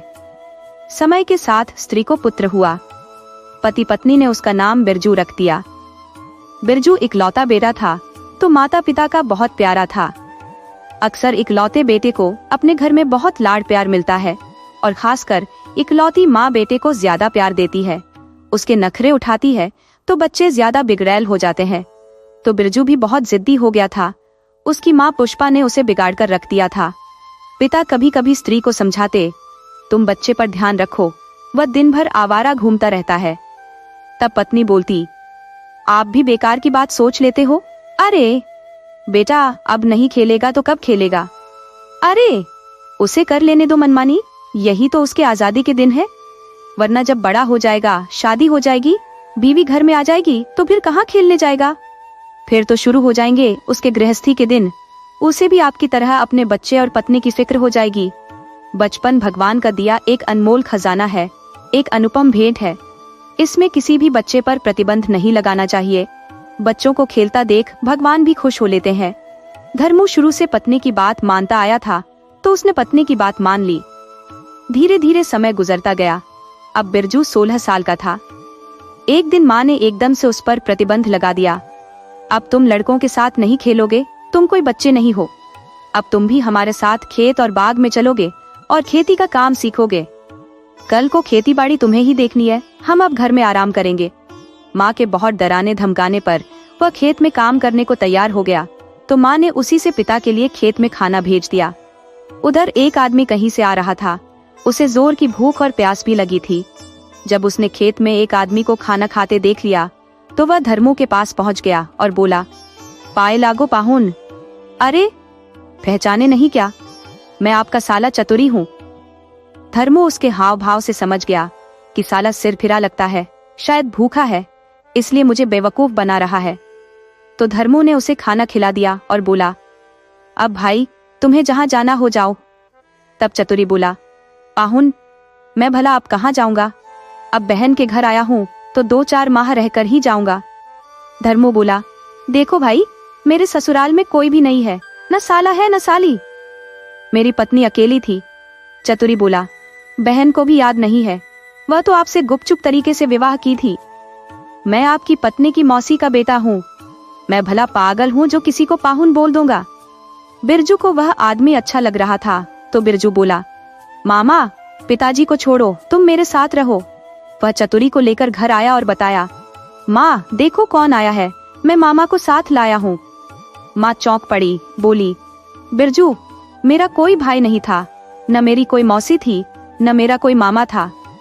मेरी याद में कोई भी ऐसा नहीं था जो मेरा भाई लगे। अब तुम जबरदस्ती किसी को मामा बनाना चाहते हो तो बना लो, मुझे कोई एतराज नहीं है।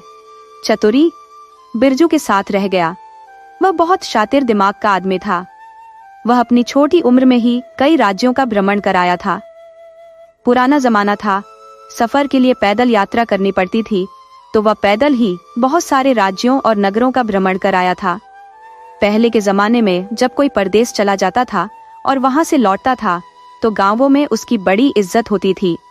सिर्फ घर के ही नहीं, गांव के लोग भी खूब इज्जत देते थे और उससे यात्रा की कहानियां सुनते थे। तो चतुरी रोज बिरजू को नई कहानी सुनाता। चतुरी धीरे धीरे गांव में भी पैठ बना लिया।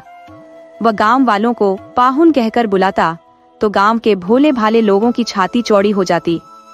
उसे गांव के लोग बड़ी आदर से बुलाते, जिसके दरवाजे पर जाता वह इज्जत के साथ उसे बैठाता, उसकी बात सुनता, फिर उसे खाना खिलाता।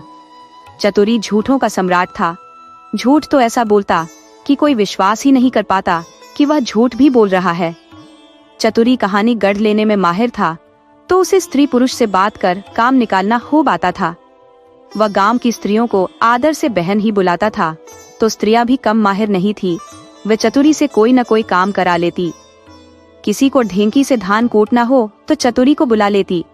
चतुरी उस स्त्री के घर जाकर धान कूट देता। कोई कोई स्त्री तो इतनी माहिर थी कि उससे कहती, भैया चतुरी, आज मेरे सिर में दर्द है, घर में आटा नहीं है, तो यदि चक्की चलाकर आटा पीस दे तो फिर क्या कहने। अभी वह एक घर में काम कर रहा होता तो दूसरी आ जाती, भैया चतुरी, यहीं रहोगे? अरे, हमारी बाल्टी कुएं में गिर गई है, चलकर निकाल दो। बेचारा उसकी बात मान बाल्टी निकालने चला जाता। कोई स्त्री कहती, बबुआ, मेरा तो कोई देवर ही नहीं है, अब जो हो सो तुम ही हो, मेरे लिए बगीचे से जरा आम तोड़ लाना। चतुरी आम तोड़ने चला जाता। किसी नवयौवना को साज श्रृंगार के सामान खरीदने होते तो चतुरी ही खरीद कर लाता। स्त्रियों के कहने पर ऊंचे से ऊंचे पेड़ पर चढ़ जाता। एक दिन धर्मू चतुरी पर नाराज हुए, तू अब कोई बच्चा नहीं है, तुझसे कुछ ऊंच नीच हो गया तो स्त्रियों के पति मार मार कर तेरा तेल निकाल देंगे। स्त्रियों की गलती भी तेरे सिर मढ़ती जाएगी। तू स्त्रियों से बहुत दूर रह, बल्कि मेरे साथ खेत में काम करने चल। चतुरी बोला, पाहुन, आप इतनी घुमाकर क्यों कह रहे हो? साफ साफ क्यों नहीं कहते कि खेत में काम करने चलना है? आपकी आंख में खटकने लगा हूँ, मगर आप साफ साफ सुन लो, मैं खेत में काम करने तब तक नहीं जाऊंगा जब तक कि आप मेरे भांजे को साथ नहीं ले जाएंगे। धर्मू बोला, वह भी जाएगा, वह कोई घर का मेहमान थोड़े है, तुम दोनों चलोगे? जाओ उसे बुला लाओ। चतुरी बिरजू को बुलाने गया तो उसके कान में कुछ समझा दिया। बिरजू पिता के पास आया और बोला, पिताजी, मैं आपकी चालाकी समझ गया हूँ। आप मुझसे काम तो करा लेते हो, मगर मेरा विवाह नहीं करते, जबकि गांव के छोकरों की शादियां धड़ाधड़ हो रही हैं। धर्मू बोले, ससुरे, तुझे तो बैठाकर खिला ही रहा हूँ, अब विवाह भी कर दूं कि तेरी बीवी भी घर में बैठकर खाए? अरे, तेरा विवाह मैं तब तक नहीं करूंगा जब तक कि तू कमाने नहीं लगता। तो काम धंधा करना शुरू कर दे तो अगले हफ्ते ही तेरा विवाह करा दूंगा, मगर इसी तरह निठल्ला घूमता रहा तो तेरी शादी जिंदगी भर नहीं करूंगा। बिरजू बोला, पिताजी, मैं आपका बेटा हूँ और आपसे कह देता हूँ कि आपकी तरह ही एक झटके से पत्नी लेकर आ जाऊंगा। मैं अब 1-2 हफ्ते में ही जुगाड़ कर लूंगा। आप यदि करा देते हो तो आपकी इज्जत मान सम्मान बच जाएगा, मगर खुद से कर लूंगा तो आपकी इज्जत जाएगी। सोच लो किसमें भलाई है। धर्मो बोले, मूर्ख, तुम जैसे निठल्ले को कौन अपनी बेटी देगा? और तुम गांव की छोरियों के भरोसे में मत रहना। वह बात तो तुमसे मीठी मीठी कर सकती है, मगर विवाह नहीं कर सकती, क्योंकि अपने गांव में विवाह का कोई रिवाज नहीं है। गांव एक परिवार की तरह होता है। यहाँ बसे किसी भी बिरादरी के लोग आपस में भाई बहन लगते हैं। इसलिए सारी गलत फहमी अपने मन से निकाल और चल खेत में काम कर। तू चतुरी को भी साथ ले ले। बिरजू बोला, पिताजी, आप मुझे काम करने को कहकर मेरा अपमान कर रहे हैं। आप मेरे गांव में मेरी इज्जत घटाना चाहते हैं। अरे, जब काम ही कराना है तो चतुरी मामा आया हुआ है, उससे काम करा लीजिए।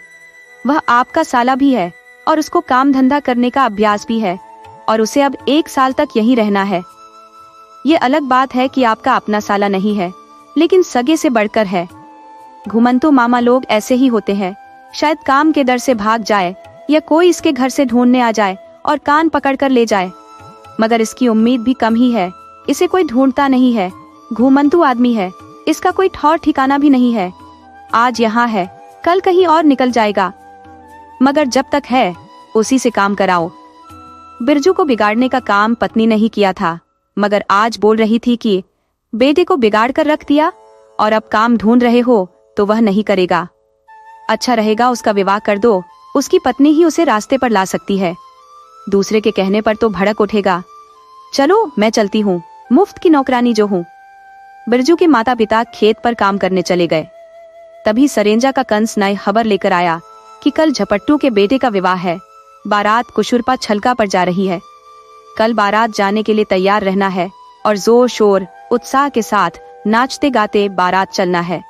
बिरजू यह सुनकर बहुत खुश हुआ कि पिताजी को तो फुर्सत ही नहीं, वह मुझको और मामा चतुरी को ही बारात जाने के लिए बोलेंगे। बिरजू बारात जाने की तैयारी में लग गया।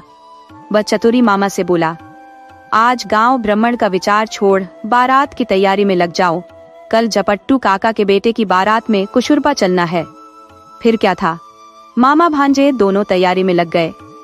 दूसरे दिन बारात बड़ी धूम धड़ाके के साथ कुशुरपा के लिए चली गई। रात में विवाह संपन्न हो गया। सुबह विदाई हुई। सभी बाराती घर को लौट चले, मगर गांव से बाहर आते आते बिरजू कुशुरपा गांव के पास ही एक बगीचे में बैठ गया। चतुरी बोला, भांजे तू अब बैठ नहीं, जल्दी से चल, धूप तेज निकल आई है और यहाँ बैठने से धूप और तेज होती जाएगी। हमें चलते रहना चाहिए। बिरजू बोला, मामा अब तुम जाओ, मुझे नहीं जाना। अब मैं इस गांव से दुल्हन लेकर ही वापस घर आऊंगा। चतुरी बोला, अरे मूर्ख, ये क्या कह रहा है? शादी विवाह के कुछ नियम होते हैं, तू इस तरह किसी की इज्जत हवा में नहीं उड़ा सकता। गांव वाले सुनेंगे कि एक लड़का विवाह के लिए गांव से बाहर बैठा हुआ है, तो वे तुम्हारी आरती नहीं उतारेंगे, बल्कि कुटाई कर देंगे, मार मार कर तुझे सुथनी बना देंगे। तू क्यों पिटने पर तुला हुआ है? चल उठ, घर चल। बिरजू बोला, मामा आपको बोला ना कि आप जाओ, मैं दुल्हन लेकर ही आऊंगा।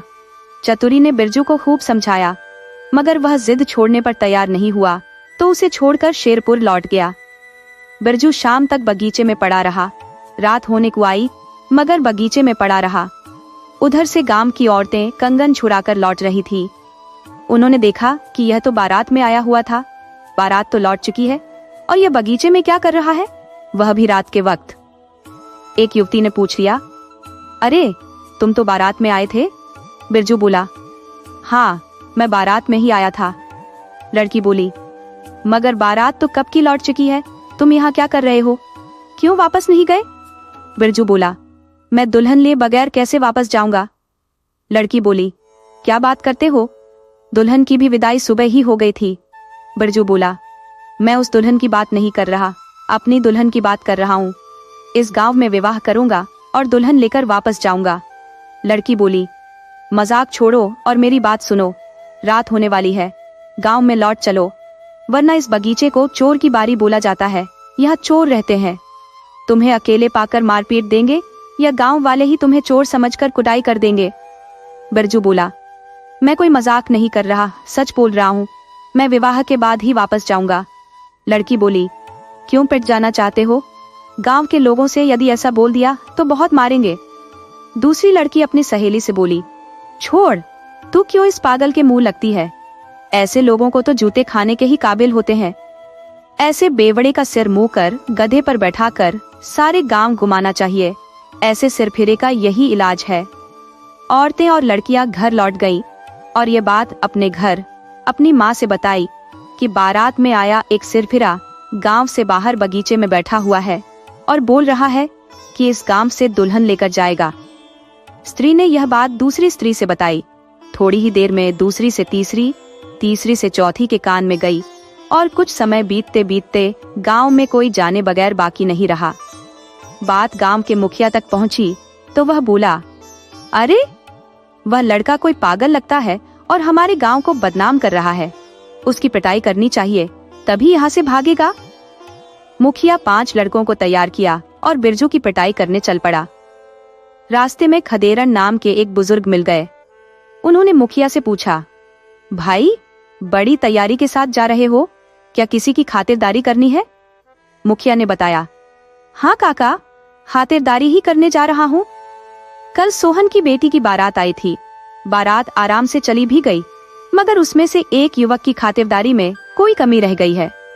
वह अब तक इस गांव से बाहर बगीचे में बैठा हुआ है और बोल रहा है कि इस गांव से दुल्हन लेकर वापस जाएगा। अब आप ही बताओ कि उसकी खातिरदारी नहीं की जाए तो क्या किया जाए? खदेरन बोले, बेटा, हर रोग का इलाज पिटाई ही नहीं है। हर बात को नकारात्मक मत सोचो, उसमें संभावना तलाशो। तुम पहले पता करो कि किसका लड़का है, उसके माता पिता कैसे हैं। यदि ठीक ठाक घर का हुआ तो हमें खुश होना चाहिए, कि घर बैठे रिश्ता आ गया है। हमारे गांव में 2 लड़कियां ऐसी हैं जिनके रिश्ते के लिए कई सालों से प्रयास चल रहा है, मगर बात नहीं बन रही। एक लड़की के विवाह में कितने पापड़ बेलने पड़ते हैं, किसी से छिपा नहीं है। हम उन 2 लड़कियों में से किसी का विवाह उस लड़के से करा देते हैं। मुखिया बोला, काका, इससे तो हमारी नाक कट जाएगी। खदेरन बोला, नहीं बेटा, इससे नाक बच जाएगी। नाक तो तब कट जाएगी जब तुम सब उसके साथ मारपीट कर दोगे। मैं यह नहीं कहता कि बिना सोचे समझे बेटी उसे सौंप दो, पहले उसके विषय में अच्छी तरह पता लगा लो। अगर अच्छे घर का हुआ तो मेरी बात पर अवश्य ध्यान देना। वैसे तुम गांव के मुखिया हो, कैसे क्या करना है खुद समझदार हो। मुखिया बोला, काका, तुम ठीक कह रहे हो। हम इज्जत के साथ उसे गांव में ले आते हैं और लखन की बहू उसी गांव की है, हम उसी से उसकी कहानी जान लेते हैं। मुखिया पहले लखन के घर गया। उसकी बहू से जब पता किया कि वह लड़का बहुत अमीर है, लेकिन मुखिया को उस लड़की की बात पर विश्वास नहीं हुआ। वह पहले बिरजू को इज्जत के साथ गांव में बुलवा लिया, फिर नाई भेजकर पता लगवा लिया कि बिरजू किसका बेटा है। नाई लौटकर बताया कि अब विवाह में देर मत करो, वह लड़की बहुत सौभाग्यशाली होगी जो इससे ब्याही जाएगी। इसके पिता एक संपन्न और सीधे किसान है। यह लड़का थोड़ा जिद्दी और बिगड़ैल है। इसके पिता को जानकारी हो गई तो यह विवाह नहीं हो पाएगा, मगर विवाह हो जाने पर वे कुछ नहीं कर पाएंगे। मुखिया ने बिना देर किए उसी लड़की से विवाह करा दिया जिससे वह बगीचे में पहले मिला था, जिससे वह दुल्हन लेकर जाने की बात किया था। बिरजू यह जानकर बहुत खुश हुआ कि उसे बगीचे वाली लड़की मिल गई है। बिरजू पत्नी लेकर गांव लौट आया। जाहिर था कि उसे दान दहेज में कुछ नहीं मिला था। लड़की सिर्फ एक वस्त्र में आ गई थी। बेटे का हाल देखकर धर्मू ने तो माथा ही पीट लिया।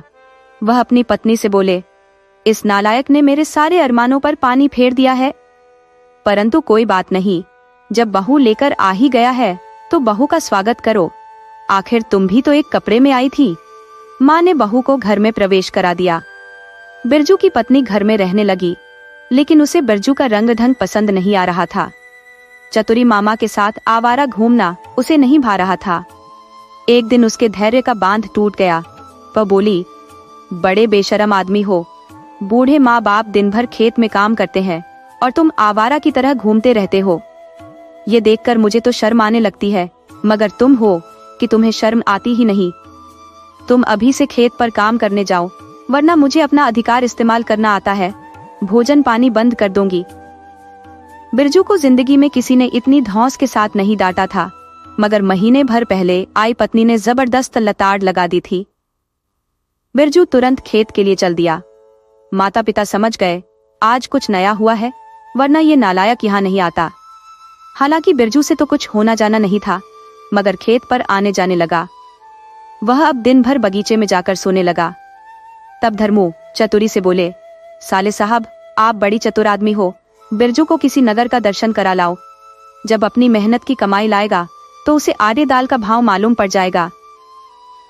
चतुरी भी अब इस गांव से ऊब चुका था। वह तैयार हो गया। 2 दिन बाद ही बिरजू और चतुरी शहर के लिए चल दिए। 1 हफ्ते बाद ही दोनों बहुत सारा सामान लेकर घर वापस आ गए। धर्मू को आश्चर्य हुआ, इतनी जल्दी दोनों ने कौन सा तीर चला दिया कि ढेर सारा सामान लेकर आ गए। उसने चतुरी से पूछ दिया, इतना जल्दी इतना सामान लेकर कहां से आ गए?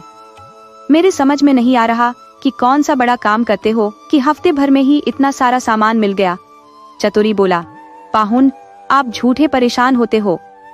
अरे, हम एक बड़े सेठ के यहाँ नौकरी कर लिए हैं। सेठ जी बहुत बड़े अमीर आदमी हैं, उनका कोई अपना नहीं है, तो हमें ही अपने पुत्र की तरह मानने लगे हैं। उन्होंने ही कहा कि मेरे पास बहुत सारा सामान है, फालतू का पड़ा हुआ है, ये सब सामान या तो फेंक दो या अपने घर लेते जाओ। अब आप ही बताओ, ये सब सामान फेंकने लायक था? नहीं ना? तो हम उनसे 3 दिन की छुट्टी लेकर घर आ गए हैं। धर्मो भोले आदमी थे, उन्होंने चतुरी की बात को सत्य मान लिया। उनसे बोले, अब तुम लोगों को सेठ ने 3 दिन की छुट्टी दी है तो समय से उनके पास पहुंच जाना। चतुरी अपनी ही बात में फंस चुका था। उसे तो किसी सेठ ने कोई सामान नहीं दिया था, बल्कि दोनों ने चोरी किया था। चतुरी को समझ आ गया कि अब 1-2 दिन में घर छोड़ना पड़ेगा। वह बिरजू से बात किया कि चल, अब किसी दूसरे इलाके में चलते हैं, फिर कोई जुगाड़ लगाते हैं। इस बार 15 दिन बाद फिर बहुत सारा सामान लेकर आ गए। धर्मो बोले, बिरजू, अब हमें तुम दोनों पर बहुत खुशी हो रही है, परंतु एक शंका भी हो रही है कि कहीं तुम चोरी वगैरह तो नहीं कर रहे हो। अरे, जितना सामान लेकर आते हो उतना सामान खरीद कर लाने में कई महीने तक कमाने पड़ेंगे, तब जाकर इतना सारा सामान खरीद पाओगे। ये सभी सामान खरीदे हुए नहीं लगते। चतुरी बोला, पाहुन, सेठ जी बहुत बड़े आदमी है, उनके पास धन संपदा की कोई कमी नहीं है। अरे, अभी तो शुरुआत है, आप देखिएगा जब हम एक से बढ़कर एक सामान लेकर आएंगे। 2-3 दिन बाद फिर दोनों निकल गए, मगर उन्हें कहीं भी जुगाड़ नहीं लग पाया। दोनों पहुंच गए एक साधारण से साहूकार के पास। उनके घर में 1 सप्ताह बाद बेटी की शादी थी। तैयारियां जोरों पर थी। साहूकार को कुछ मजदूरों की जरूरत थी जो उन्हें नहीं मिल पा रहे थे। जब दोनों उससे काम मानने गए तो साहूकार ने तुरंत रख लिया। दोनों जोर शोर से काम में लग गए। चतुरी की पैनी नजर पैसे और गहनों की तरफ लगी हुई थी कि साहूकार ने कहाँ रखा हुआ है। उसने जल्दी ही उस स्थान को देख लिया। साहूकार ने सारे सामान एक मिट्टी के घड़े में छिपा कर रखा था। आधी रात में चतुरी और बिरजू ने घड़ा उठाया और भाग लिए और आधी रात में घर आ गए। जब बहुत सारा पैसा और गहने बिरजू की पत्नी ने देखा तो उसे पूरा विश्वास हो गया कि दोनों ने अवश्य ही ये सारे सामान लूटे हैं, मगर उसने उनसे कुछ नहीं कहा। वह दोनों पर नजर रखने लगी कि क्या बात करते हैं। पूछने से तो ये बरगला देंगे, मगर बात करने से ही पकड़ में आएंगे कि धन कहाँ से लाए हैं। आधी रात में बिरजू चुपके से उठा और मामा चतुरी के पास पहुंच गया। उसकी पत्नी उसके पीछे पड़ी हुई थी, ये उसे पता नहीं था। वह चतुरी मामा से बोला, मामा, तुम सो नहीं, अपना हिस्सा ले लो और भोर में पिताजी के जागने से पहले अपने गांव लौट जाओ, वरना किसी को खबर हो गई तो लेने के देने पड़ जाएंगे। चतुरी बोला, भांजे, 2 हिस्सा उसमें से मुझे दे दे। बिरजू बोला, अरे वाह, क्या खूब कहते हो, आपका हिस्सा आधा ही बनता है। चतुरी बोला, हर बार का माल मैंने तुझे ही दिया है और तू जानता है कितना जोखिम लेकर माल चुराना पड़ता है। ये घड़ा चुराना क्या तुम्हारे बस की बात थी? मैंने उस घर से माल उड़ाया है जिस घर में विवाह होने वाली लड़की सोई थी। सोचो कितना जोखिम था। सभी बातें बिरजू की पत्नी सुन रही थी। जब उसने सुन लिया कि ये गहने और पैसे उस लड़की के हैं जिसका विवाह अभी होने वाला है, पैसे और गहने के बगैर तो उसकी शादी टूट सकती है। एक बेटी के विवाह में गहने और पैसे कितने महत्वपूर्ण होते हैं उसे खुद पता था। उसकी खुद के रिश्ते ढूंढते ढूंढते उसके पिता हार गए थे। बिरजू ने मेरे ऊपर एहसान किया जो मुझसे विवाह कर लिया, मुझे एक कपड़े में घर लाया, मगर इसका मतलब ये नहीं कि ठगी करे, चोरी करे, डकैती करे। और बिरजू को बिगाड़ने में ये मामा चतुरी का पूरा हाथ है। स्त्री ने सोच लिया कि सबसे पहले हमें उस बहन की शादी टूटने से बचाना है। ये गहने और ये पैसे उसे वापस कराने हैं। जरूरत पड़ी तो मैं खुद ही गहने और पैसे लौटाने जाऊंगी। अब वह दोनों की बात ज्यादा देर नहीं सुन सकी। वह पति से बोली, मक्कार, धोखेबाज, तुमने तो मुझे बर्बाद करके रख दिया। मुझसे गलती हुई कि तुमसे विवाह कर ली। काश मुझे पता होता कि तुम एक ठग हो, चोर हो, तो हरगिज तुमसे विवाह नहीं करती। मुझे चोर की पत्नी बनने से अच्छा कुंवारी रहना था। मैं तुम दोनों की बात अभी पिताजी से बताती हूँ। बिरजू बोला, देखो, भगवान के लिए मान जाओ, तुम ये बात पिताजी से मत कहना। सुनते ही उनकी मृत्यु हो जाएगी, पिता के मरते ही माँ मर जाएगी। क्या तुम दोनों को मारना चाहोगी? स्त्री बोली, मैं एक शर्त पर तुम्हें माफ कर सकती हूँ कि तुम कल सुबह ये गहने और ये पैसे उस घर पहुँचाओ जहाँ से तुमने चुराया है। चतुरी बोला, मगर हम वहाँ गए तो लोग मार मार कर कचूमर निकाल देंगे, हमारी खाल उतार कर उसमें भूसा भर देंगे। स्त्री बोली, चाहे जो भी हो, उस लड़की की शादी नहीं टूटनी चाहिए। वह बिरजू से बोली, यदि उसकी शादी पैसे के लिए टूट गई तो मैं भी तुम्हें छोड़कर चली जाऊंगी। बिरजू बोला, लेकिन यह संभव कैसे हो सकता है? उसकी पत्नी बोली, मैं खुद साथ चलूंगी। तुम सुबह में तैयार हो जाओ और इस मामा से बोलो कि इस घर से जूते मारकर निकाला जाए। इससे पहले सुबह में यह घर छोड़ दे। यही मेरे घर का नाश कर रहा है। ये कोई हमारा रिश्तेदार नहीं है, ये माँ जी का कोई भाई नहीं है। यदि जरा भी इसे शर्म है तो अभी यहाँ से निकल जाए। चतुरी बहू की बात सुनकर वहां से निकल गया। सुबह में बहू अपने ससुर से बोली, पिताजी, कुछ जरूरी काम से हमें शहर जाना है, कल तक लौट आऊंगी। वह अपने पति बिरजू को लेकर उस स्थान तक गई जहां से पैसे चुराए थे, मगर बिरजू की हिम्मत उस घर तक जाने की नहीं हुई। उसकी पत्नी ने देखा कि उस घर के कुछ लोग दरवाजे पर किसी के साथ बहस कर रहे हैं। वह आदमी धमकी दे रहा है कि कल तक पैसे और गहने नहीं मिले तो यह विवाह हरगिज नहीं हो पाएगा, हम बारात लेकर नहीं आएंगे। वह आदमी इतना कहता हुआ तमतमाता हुआ जाने लगा। स्त्री समझ गई कि यही शायद लड़की का ससुर है, तो बोली, महानुभाव, जरा ठहरिए, आपको गहने और पैसे चाहिए, वे अभी मिल जाएंगे, मगर एक बार भी मत कहना कि बारात लेकर नहीं आऊंगा। वहां खड़ा साहूकार बोला, लेकिन बेटी, तुम कौन हो और तुम पैसे क्यों दोगी? स्त्री बोली, मैं आपकी बेटी हूँ और अपनी बहन की शादी टूटते नहीं देख सकती, और ये पैसे और गहने आपके ही है, जिसे मेरे पति और पति के कथित मामा ने चुरा लिया था, मगर जब मुझे पता चला तो लौटाने आ गई हूँ। आप चाहो तो मुझे जो भी सजा बनती है दे सकते हो। साहूकार बोला, नहीं बेटी, तुम्हें भला सजा किस बात की? तुमने तो मेरी बेटी की जिंदगी बचा ली है। तुम्हारी जैसी बेटी हर घर में हो, आज से तुम मेरी बेटी हो। तुम बेटी के विवाह तक यहीं रहो और आगे भी हमेशा एक बेटी की तरह मेरे घर आते रहना। स्त्री बोली, आपकी हर बात मुझे स्वीकार है, परंतु मुझे अब घर जाना जरूरी है, आप इजाजत दो। वह अपने घर लौट आई। बिरजू आदमी बन चुका था। इस बात की जानकारी 6 महीने बाद धर्मू और उनकी पत्नी को हुई तो वे बहू पर बहुत गर्व महसूस करने लगे। बोले, बहू, तुम मेरी अच्छी बहू के साथ मेरी बेटी भी हो। तुम्हारी जैसी बहू हर घर को मिले। तुमने एक बेटी का घर उजड़ने से बचा लिया, बेवकूफ पति को आदमी बना दिया, ठग मामा को कुत्ते की तरह भगा दिया। तुम धन्य हो। कहानी का सार, सच्ची और समझदार पत्नी किसी भी बिगड़े हुए पति को सही रास्ते पर ला सकती है। इंसान को अपनी गलतियों का एहसास होना जरूरी है और सही मार्गदर्शन से हर कोई सुधर सकता है।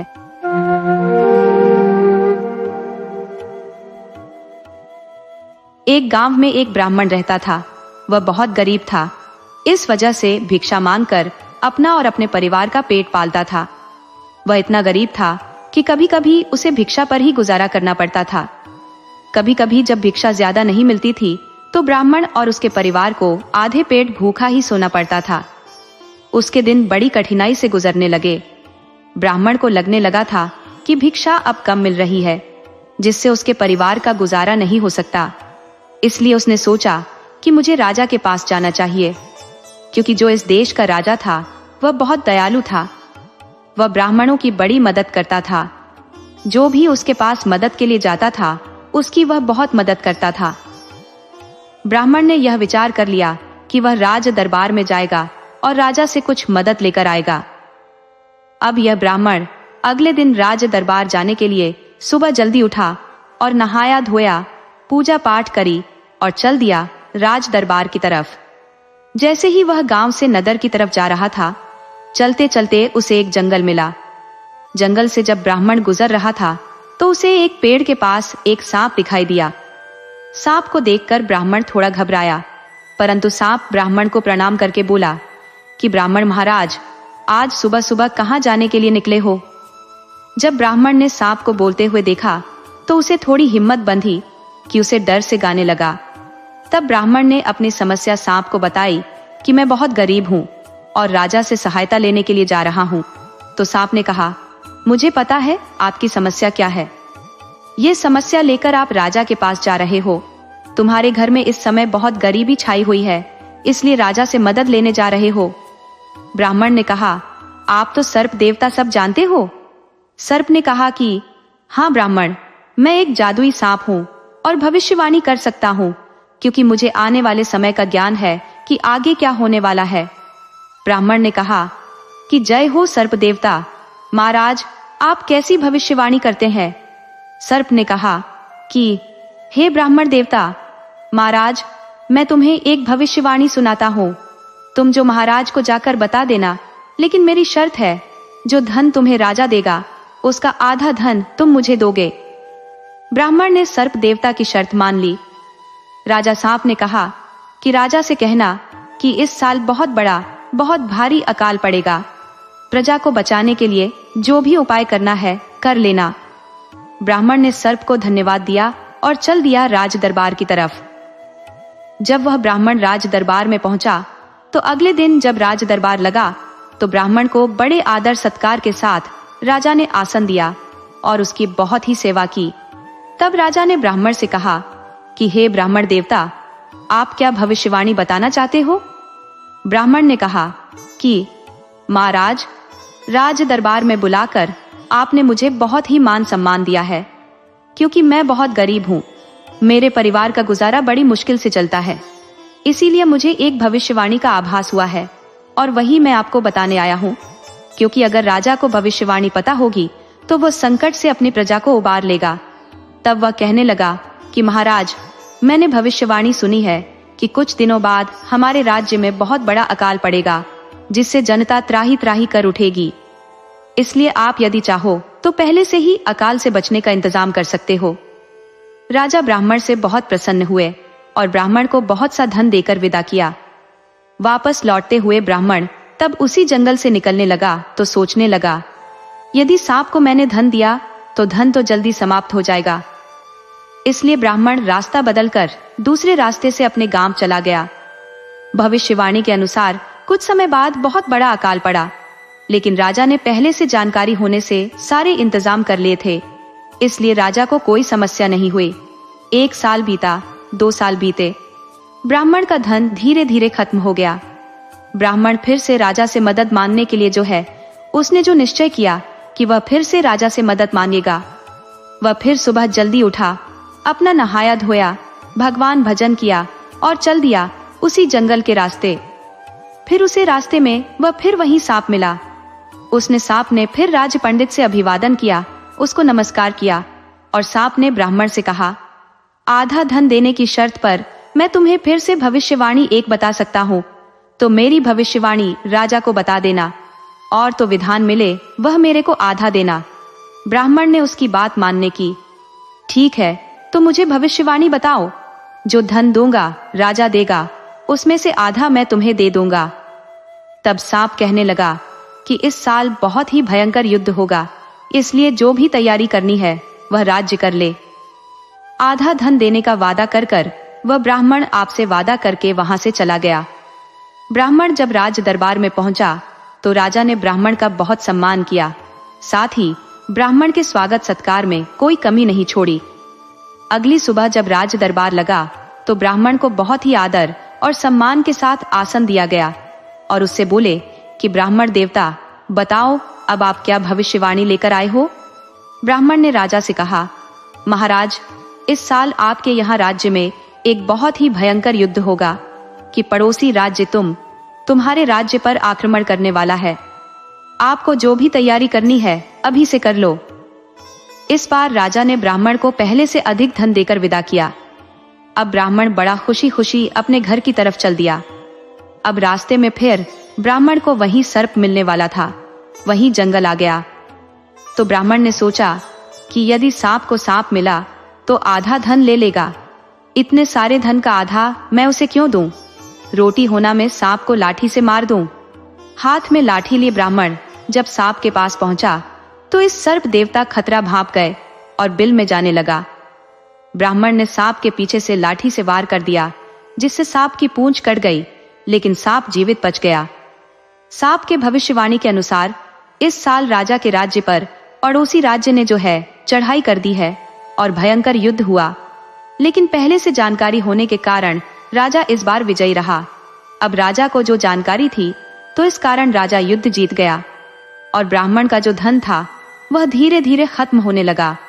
धन 2-3 साल चलने के बाद फिर खत्म हो गया। उसके सामने फिर संकट आ पड़ा, उसके घर में फिर संकट शुरू हो गया। उसकी रोजी रोटी और भूखों मरने की नौबत आ गई। वह फिर से भिक्षा मांगने पर मजबूर हो गया। जो ब्राह्मण था उसने एक बार फिर राजा के पास जाने का निश्चय किया।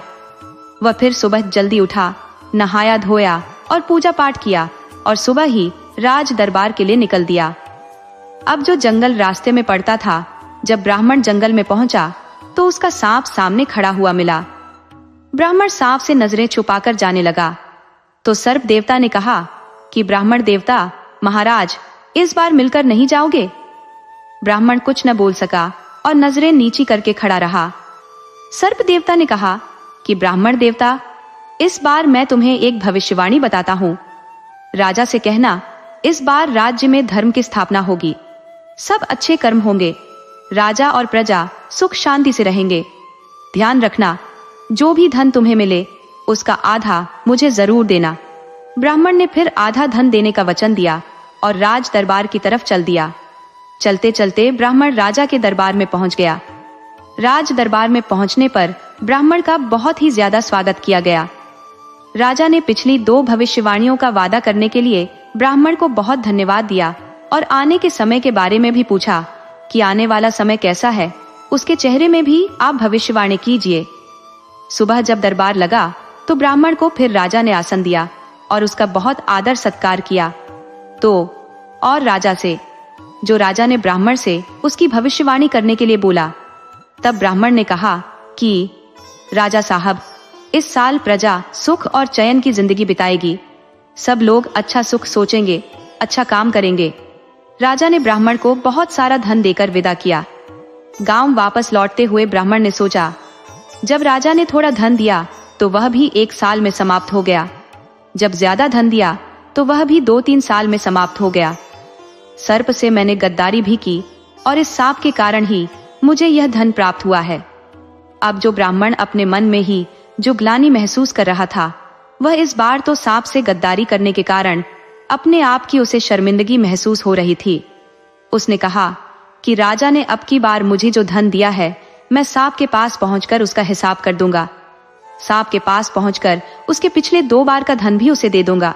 सारा धन तो सांप के पास रख दूंगा, सांप से 3 बार का धन लेने के लिए कह दूंगा। जब ब्राह्मण सर्प देवता के पास पहुंचे तो सर्प देवता से कहने लगे कि हे सर्प देवता, आप अपना 3 बार का हिस्सा ले लीजिए। इस पर सर्प देवता बाहर आए और ब्राह्मण से कहने लगे, ब्राह्मण देवता, जब महाराज के यहाँ अकाल पड़ा था तो तुम रास्ता बदलकर निकल गए। जब युद्ध हुआ तो तुमने मेरी पूंछ काट दी, जिससे मेरी बिरादरी में बहुत मजाक उड़ाया गया।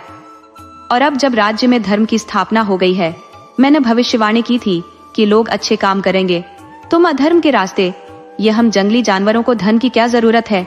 ये सारा धन तुम ले जाओ, खुशी से जीवन बिताओ और किसी के साथ कभी धोखा मत करो। सांप को धन्यवाद देकर ब्राह्मण अपने गांव गया और उसने फिर प्रण कर लिया कि वह कभी भी किसी के साथ धोखा नहीं करेगा। लालच इंसान को भटका देती है, कभी भी लालच में धोखाधड़ी नहीं करनी चाहिए, क्योंकि जो ब्राह्मण था वह दिल का बड़ा भोला भाला था, लेकिन गरीबी उसके पास इतनी थी, इतनी गरीबी उसने देखी थी कि वह भूखा मरता था। आधे पेट खाकर अपनी भूख तो शांत हो जाती थी, लेकिन अपने बच्चों को भूखा देखकर वह विरक जाता था। इसलिए उसके मन में भी थोड़ा लालच आ गया, लेकिन धर्म की स्थापना ने उसकी बुद्धि खोल दी। जब धर्म पास होगा तो हम कोई भी गलत कार्य करने से पहले 10 बार सोचेंगे। इसलिए दोस्तों, कभी भी अपने धर्म का साथ नहीं छोड़ना चाहिए, क्योंकि जब भी हम कोई गलत कार्य करते हैं तो हमारे अंदर से आवाज जरूर आती है कि वह गलत है, लेकिन हम लोग अपने उस लालच में इतने अंधे हो जाते हैं कि हम उसको नहीं सुनते हैं। लेकिन ब्राह्मण को अपनी गलती का एहसास हुआ और उसने अपनी गलती को सुधार लिया। दोस्तों, अगर आपको हमारी कहानी पसंद आई हो तो ज्यादा से ज्यादा लाइक करें, सब्सक्राइब करें और शेयर करें। राधे राधे।